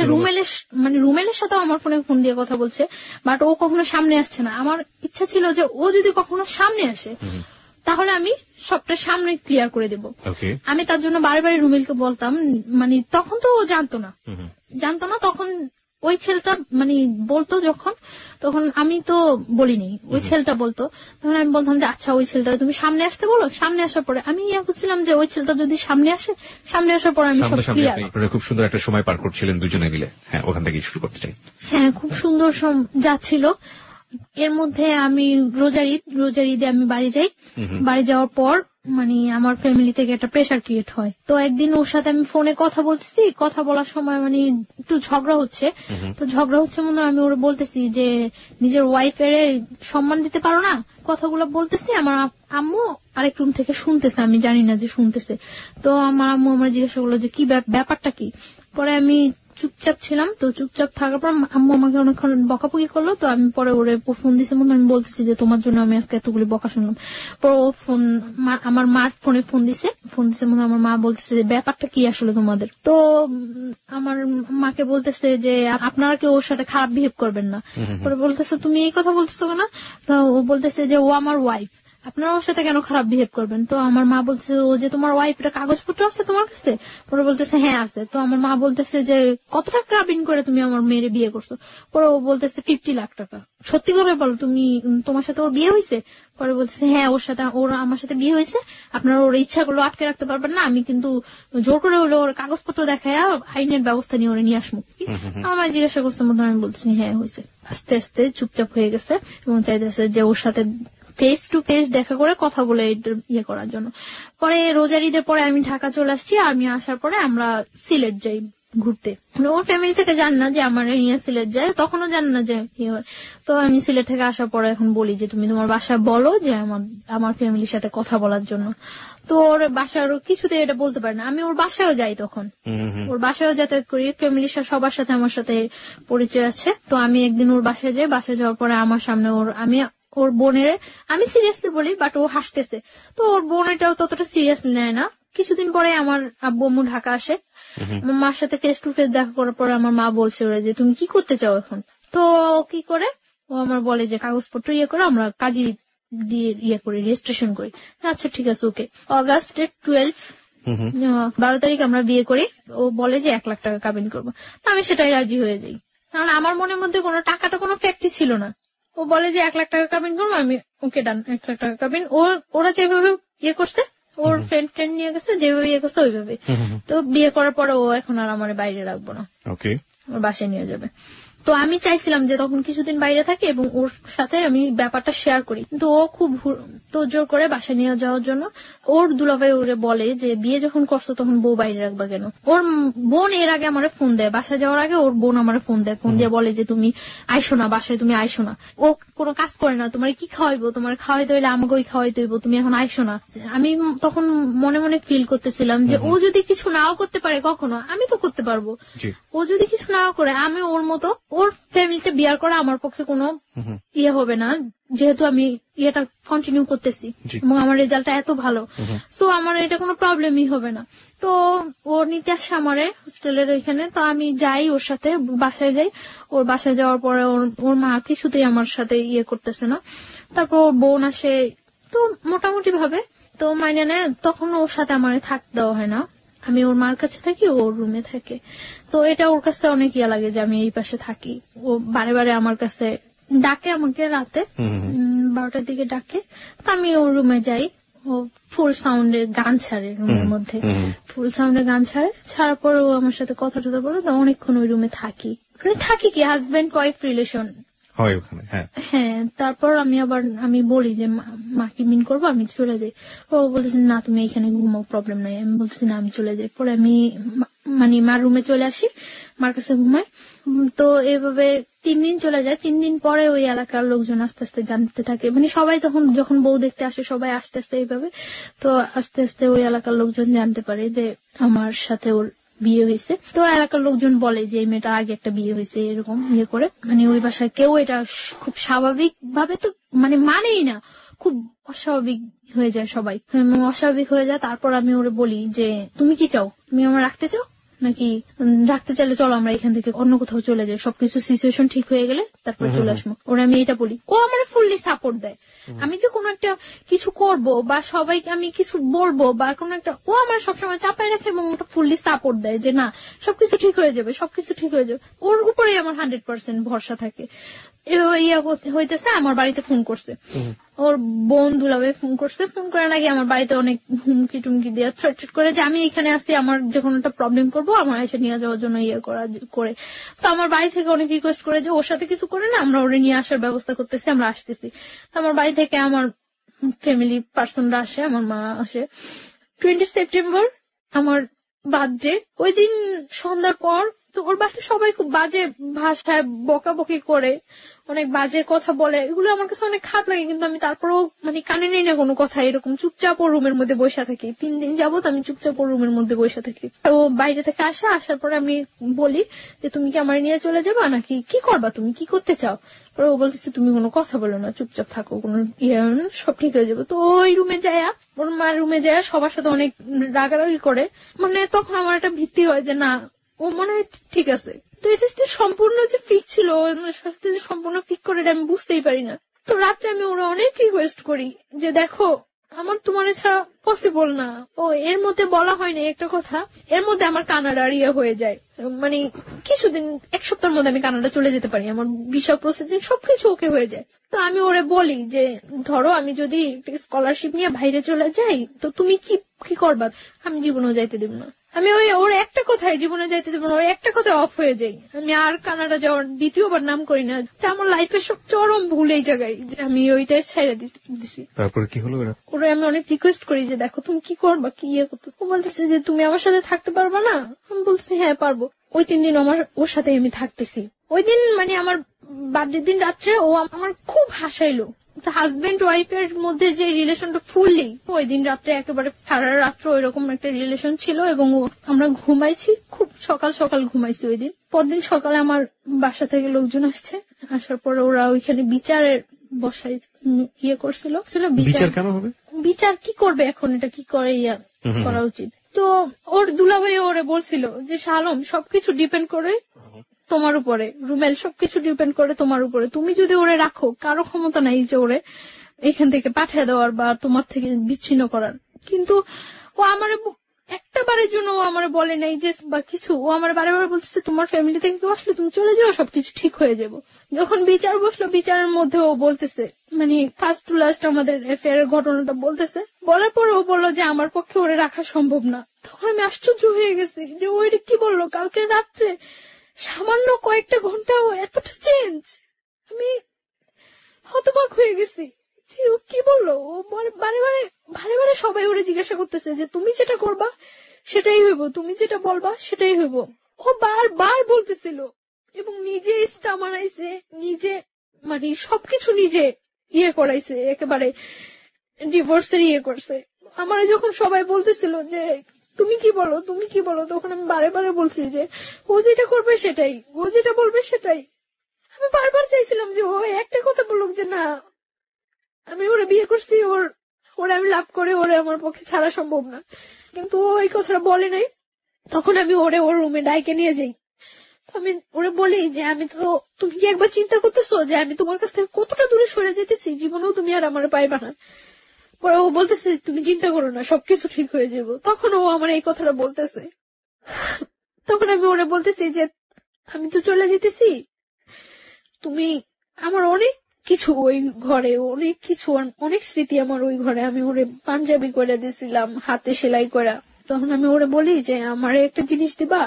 পরে বলতেছি কি, আমি বলতেছি তোমার ক্যামেরা থেকে মেমোরিটা আমারে দিয়ে দাও, এই ছবিগুলো আমি নিয়ে যাই সাথে। পরে ও আমার মেমোরিটা দিতে রাজি হয়নি, তখন মানে কাটসিট হয়ে গেছে, 50,000 টাকা দিয়ে দিবে। তো আমি ওরে বলতেছি যে এটা কি হইতেছে, আমারে বলতেছো যে তুমি আমি চলে যাওয়ার জন্য, তাহলে তো ডিভোর্সের টাকার এগুলোর কোনো প্রশ্ন জাগতেছে না। তখন ও আমার বলতেছে যে ওকে হয়ে যাবো, টাকাটা রেখে দাও, পরে যখন তোমার নিয়ে আসবো তখন ব্যাগ দিয়ে দিলেই হইব। তখন আমি ওরা 100% বিলিভ করছি। আমি টাকাটা হাতে নিতে চাইনি, ও বলতেছে নেও নাও। পরে আমি নিয়ে আমার মার কাছে দিয়ে দিছি টাকাটা। আমি সবাই বলছে যে টাকা দেওয়ার পরে ডিভোর্স হয়ে যাওয়ার পরে ওরা এখানে আর একটু থাকতে পারবো না, আমাদের সাথে বের হয়ে যেতে, মানে আমার ফ্যামিলি পার্সন গুলো উইথ আমি। তখন মানে কাজী তালাকের ডিভোর্সের ইয়াটাও লেখা পড়তেছিল, পড়ে ওরে বলছিল যে তুমি সাথে সাথে পড়ো, পড়ার পরে সিগনেচার দিয়ে দিও। ও এত স্পষ্ট ভাষায় সাথে সাথে পড়ে সিগনেচার দিয়েছে, আমি আশ্চর্য হয়ে গেছি যে ও জানে যে আমি ওর জন্য ঠিক কতটুকু স্যাক্রিফাইস করছি, আর ও কিভাবে এটা করলো।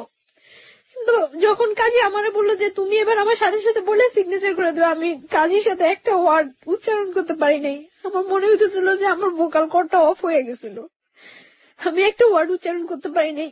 এবং সিগনেচার দেওয়া অবস্থায় যে আমার কতবার হাত থেকে কলমটা হয়ে গেছিল, আমার পুরো শরীর কাঁপতেছিল আমার, যে কি হয়ে গেল এটা, কি হয়ে গেল এটা, কি হয়ে গেল, মিলাইতে পারতেছিলাম না। ডিভোর্স হয়ে গেছে, আমরা চলে আসবো, মানে আমার ফ্যামিলি পার্সনটা বের হয়ে গেছে, আমি ওর সাথে কথা বলে বের হবো। তখন আমি এই রুম থেকে ওই রুমে যাওয়ার সময় ওর মা ফার্স্ট আমার হিট করে, আমার শরীরে হিট করার পর ওইখানে যে কটা রিলেটিভ থাকে ওর বোন ছাড়া সবাই আমার হিট করে ওইখানে। আমি স্তব্ধ হয়ে গেছি পুরা, যে কি হয়েছে এটা, আমার লাইফে কি হইতেছে। সবাই যখন ওরা এতগুলো লোকের সামনে হিট করতেছে, ও বাইরে থেকে এসে আমারে জড়ায় ধরে আমার বাইরে নিয়ে যায়। আমি অবাক হয়ে যাই ও চেহারা দিকে, আমি তাকাই যে এই ছেলেটা সেই ছেলেটা। আমি পুরা হতবাক হয়ে যাই। তারপর মানে যখন স্টানে চলে আসি আমরা, বারবার পিছনের দিকে তাকাইতেছি যে ও আসতেছে কিনা, ওরে দেখতেছি কিনা, দেখি না।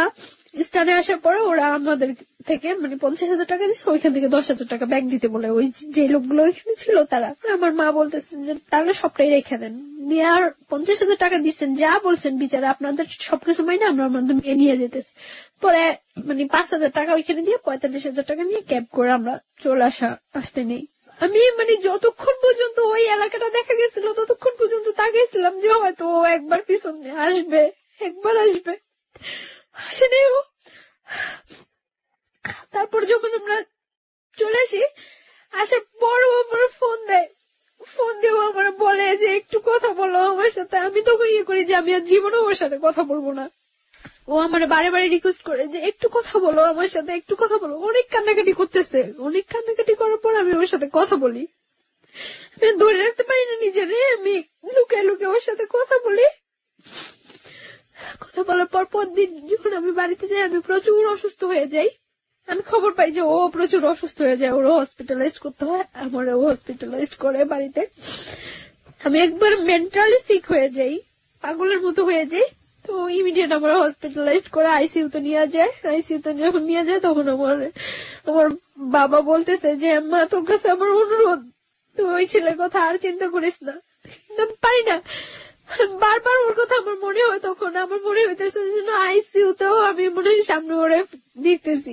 যখন ওর সাথে ও আমার সাথে যোগাযোগ করে, পরে ওর সাথে আমার আবার কন্টিনিউ কথা হইতে থাকে। তো কিছুদিন পরে তো আমি করতে পারি যে আমি প্রেগনেন্ট। তখন আমি ওরা বলি, 7 দিনের মাথায় আমার দুলাভাই নিয়ে আমি আবার ঢাকা আসি। মানে আমি খুব অসুস্থ হয়ে যাই, আমার ঢাকা শিফট করতে বলে। তো আমার দুলাভাই আমার নিয়ে ঢাকা আসে, ওরা আমি ফোন দিয়ে বলি, ও আমার সাথে মিট করতে যায়। আমার দুলাভাইয়ের কাছ থেকে বললে আমার নিয়ে এসে আমার সাথে সারাদিন ঘোরে। ওই দিন আমার নিয়ে কুমিল্লা যায়। তো আমরা ওইখানে থাকি, ওইখানে রাত্রে থাকি। ও বলে যে কিসের ডিভোর্স হয়েছে, এটা তো ডিভোর্সই হয়নি। ও আমারে বলে যে এটা ডিভোর্স হয়নি। ও স্বীকার করে না এটা ডিভোর্স হয়েছে, আমিও মানি না এটা ডিভোর্স হয়েছে। আমরা দুইজনে মেলা, আমি ওরে হলুদ দেই, ও আমার হলুদ দেয়, এবং আমরা ওই দিন বাসর ঘরটা সাজাই সুন্দর করে রুমের মধ্যেই দুইজনে মিলেই ওইখানে আমরা করি।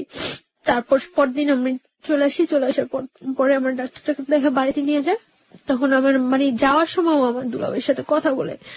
আমার মনে আছে ও ওই দিন কি পরিমাণ কান্না করে। ও আমার দুলাভাইয়ের কাছে হাত জোর করে রিকোয়েস্ট করে যে যাতে আমার কোনো কিছু না করে, ও আমার নিয়ে আসবো। অনলি কোরবানির ঈদ পর্যন্ত ও সময় চায় দুলাভাইয়ের কাছে, হাত জোর করে রিকোয়েস্ট করে। পরে আমার দুলাভাই তো কিছুতেই এটা আর করবো না। পরে যখন মানে দেখছি যে আমার ফ্যামিলি থেকে আর কোনো সাপোর্ট নাই ওর ইয়েতে, তখন আমি আরো সিক হয়ে যাই, একেবারে পাগলের মতো হয়ে যাই। বাসায় মেন্টালি এতটা হয়ে যায় যে আমি যে আমার নিজের ক্ষতি করতেছে ওইটাও আমি তখন ফিল করতেছি না। আমি যে কোনো ওর সম্বন্ধে আমি সব সময় ঘরে এক কোনায় একটা বদ্ধ ঘরের মধ্যে দরজা বন্ধ করে অন্ধকার ঘরের মধ্যে এক কোণে বসে থাকি, এবং কেউ কিছু বললেই আমি নিজের মাথা নিজের ওয়ালের সাথে করতেছি, হিট করতেছি নিজের মাথা, আমার মাথা ফুলে টুলে যায়। এবং আমি তখন ড্রাগ নেওয়া শুরু করি। বাসায় আমার ব্যাগে অনেকগুলো প্যাথেটিন নিয়ে যাই আমি যাওয়ার সময়। মানে আমি কিছুতেই ওর নামাইতে পারতেছি না। তারপর যখন দেখা গেছে যে আমি এরকম সিক হয়ে গেছি, একেবারে মেন্টালি এক কথা পাগল হয়ে গেছি, তখন আমার দুলাভাই বলে যে না, ওর উপরে আর কোনো টর্চার করার দরকার নেই, প্রেশার ক্রিয়েট করার দরকার নেই।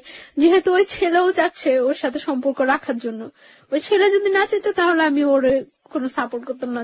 ছেলে যেহেতু নিজে আমার কাছে হাত জোর করে কাইটা অনুরোধ করছে, সো থাকুক, ওর মতো থাকতে দেন। ছেলে তো বলছে কোরবানি ঈদের পরে ওরে নিয়ে যাবো। তো এর মধ্যে তখন তো আমি ওর জানে আমি প্রেগনেন্ট, আমি ওরে বলি প্রেগনেন্ট।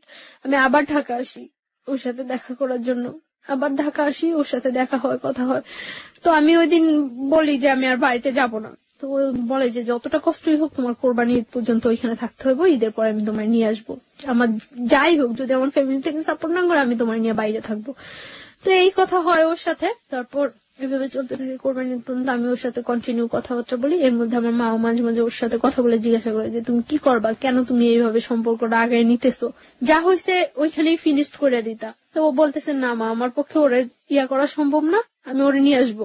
তখন আমার মা ওরে বলতেছে তুমি ওরে নিয়ে আসবা, হয়তো দেখা যাচ্ছে 2-4 মাস তুমি ওরে নিয়ে থাকতেছো, তারপরে তোমার ফ্যামিলির কেউ তোমার করলো, তুমি তোমার ফ্যামিলির টানে চলে যাবে, আবার তখন ওর কি হইব।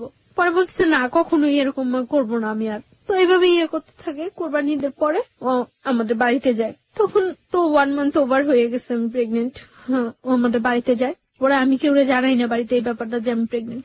তখন আমার বাড়িতে যাওয়ার পরে যেভাবে একটা গেস্ট আসলে যা করা হয়, ঠিক ওর সাথে ওই ব্যাপারটাই খুব সুন্দর ব্যবহার করছে সবাই। সকালবেলা ব্রেকফাস্ট করতে দেওয়া হয়েছে, নাস্তা টাস্তা করতে দেওয়া হয়েছে। তো ওর জন্য পিঠা টিঠা অনেক কিছু করা হয়েছে। তারপরে ওরে মানে আমার দুলাভাই জিজ্ঞাসা করছে যে তুমি কি করতে চাও এখন, আমরা কি নতুন করে তোমাদের বিয়ের অ্যারেঞ্জ করবো, তোমার বাড়িতে জানাবো, তোমার বাসা জানাবো তুমি যে এখানে আসছো, না কি করবো। পরে ও বলতেছে না কিছু করে না, আমার আর অল্প কটা দিন সময় দেন, আমি ওরে নিয়ে যাবো। ভাইয়া বললো তাহলে তুমি এখানে থাকতে পারবে না, দেখো ওদের তো ভাইও নাই, এই বাসা থাকলে কে কি মিন করে, তাহলে বেটার হয় তুমি চলে যাও, তুমি যখন তোমার সময় হবে তখন তুমি আইসো। পরে সবার মন খারাপ হয়ে যায় যে কি বললো ছেলেটা, এতদিন পর্যন্ত ছেলেটা আমাদেরকে একটা কথা করে রাখছিল, এখন কি বললো। তারপর আমি ওরে জিজ্ঞাসা করি যে তুমি করো, তখন ও আমার বলতেছে যে আমার আর অল্প কটা কিছুদিনের সময় দাও। তারপর ও দুপুর বেলা যখন ও চলে আসে, ভাইয়া ওরে মানে আসার ভাড়াটা পর্যন্ত দিয়ে দেয়। মানে ওর সাথে এরকম ভদ্র আচরণ করছে যে ওর বাসায় যে আমাদের সাথে কি বিহেভটা হয়েছে ওরা কেউ করে নেই, সবাই শুধুমাত্র আমার দিকে তাকায়। তখন কিন্তু আমরা সবাই বলছিল, দেখো তুমি যে ছায়া, এখন যদি তুমি শক্ত হও তাহলে কিন্তু আমরা এখন কিছু করতে পারি। ওরা আটকে রেখে কিন্তু ওর বাড়িতে ফোন দিয়ে আমি বলছি ইম্পসিবল, ও তো বলে আসেনি যে ও আমরা বিয়ে করতে আসতেছে। তো আমি ওর সেফলি ওইখান থেকে যেভাবেই হোক সেফলি, যতটা হয়েছে আমার উপরে হয়েছে, ব্লেম যা হয়েছে আমার উপরে হয়েছে, আমি ওরা সেফলি পাঠিয়ে দিছি। তখন আমি ওরা বলছি যে কি করবা। তো আসার পর 2-3 দিন খুব তোর জোর বাসা টাসা দেখতেছে, ও আমার নিয়ে আসবো। হঠাৎ করে একদিন বলতেছে যে আমার পক্ষে তো পসিবল না। কি বললা এটা, যেটা একবার ভেঙে গেছে যাইতো তখন আমি পাগল হয়ে যেতাম, যা হয়ে যেতাম, তখন হয়ে যেত, আমার ফ্যামিলি আমার নিয়ে আসছে। এখন তুমি এটা কি বললা? পরে আবার বলতেছে যে না ঠিক আছে। তো এখন তো দিন যাইতেছে, আমার বাসায় জানাজানি হয়ে যায় যদি যে আমি প্রেগনেন্ট, তাহলে তো একটা প্রবলেম। হয়তো আমার বাসায় জানাজানি হয়ে গেলে ওর বিরুদ্ধে যে কোনো একটা অ্যাকশন নিবে, সেটা আমার মনের মধ্যে আরো একটা ভয় কাজ করতেছে। আমি আসলে অনেক বেশি থান্ডার্ড হয়ে গেছিলাম। আমার মনে হচ্ছে আমার লিসনাররা ভাববে যে আমি এখানে নাই। আমি ওর কান্নার শব্দ শুনে আসলে অনেক বেশি থান্ডার্ড হয়ে গেছে, আমার নিজের চোখে পানি চলে আসছে, আমি আসলে কথা বলতে পারছিলাম না। গল্পের একেবারে শেষ দিকে আমরা চলে এসেছি। আমি কিছু কোশ্চেন আপনাকে করতে চাই। প্রথম প্রশ্নটা হচ্ছে, আপনি কয় মাসের প্রেগনেন্ট এই মুহূর্তে? 4 month। মানে what's your decision about your baby? আমি আমার বেবিটা রাখতে চাই বাই অ্যাট এনি কস্ট। যদি আপনার হাজবেন্ড ডিভোর্স দিয়ে দিয়েছে এবং ওটাই যদি বলবৎ থাকে, তাহলেও কি আপনি আপনার বেবিটা রাখতে চান? তাহলে কিভাবে সম্ভব? ওকে, ও আচ্ছা। আর আরেকটা যেটা, সেটা হচ্ছে যে আপনার প্রথম হাজবেন্ড আর পরবর্তীতে যোগাযোগ করেনি? না, ওর সাথে পরবর্তীতে ও আর কোনো যোগাযোগ করেনি, কোনো কিছু হয়নি। আর ওর সাথে ওকে ডিভোর্স দিয়ে দিয়েছে? হ্যাঁ, ওর সাথে আমার ফ্যামিলি থেকে হ্যাঁ, যখন ফার্স্টলি আমার বাড়িতে নিয়ে যায় তখনই ওর সাথে কার্ডশিট করে দিয়েছে। সেকেন্ড হাজবেন্ড যে ছিল তার সাথে এখন বর্তমান কতদিন যাবত আপনার যোগাযোগ হয়নি? এখন এই শুক্রবার থেকে হচ্ছে না। লাস্ট এর মধ্যে আমি যখন আপনাদের কাছে ফোন করছিলাম তার কিছুদিন গ্যাপ ছিল, তারপর আবার আমার কাছ থেকে 1 সপ্তাহ সময় নিছিল। ওর অবস্থা হচ্ছে কখনো ফ্যামিলির কাছ থেকে ও মোটিভেট হচ্ছে, কখনো আপনার কাছ থেকে ও আসলে সিদ্ধান্ত নিতে পারতেছে না যে আসলে কি করবে। হ্যাঁ, এবং ও এখন খুব প্রচুর অ্যাডিক্টেড হয়ে গেছে, সারা দিন রাত নেশা করে এবং এই অবস্থায় থাকে। আপনি যে বলছিলেন যে আপনি মাঝখানে ড্রাগ নিচ্ছিলেন, আপনি কি এখন সেই ড্রাগটা নিচ্ছেন? মানে আমি যখন ঢাকা চলে আসছি তখন থেকে আমি আর ড্রাগ নিচ্ছি না, কারণ আমার এখন ড্রাগ নিলে তো এটা আমার বেবিটার উপরও।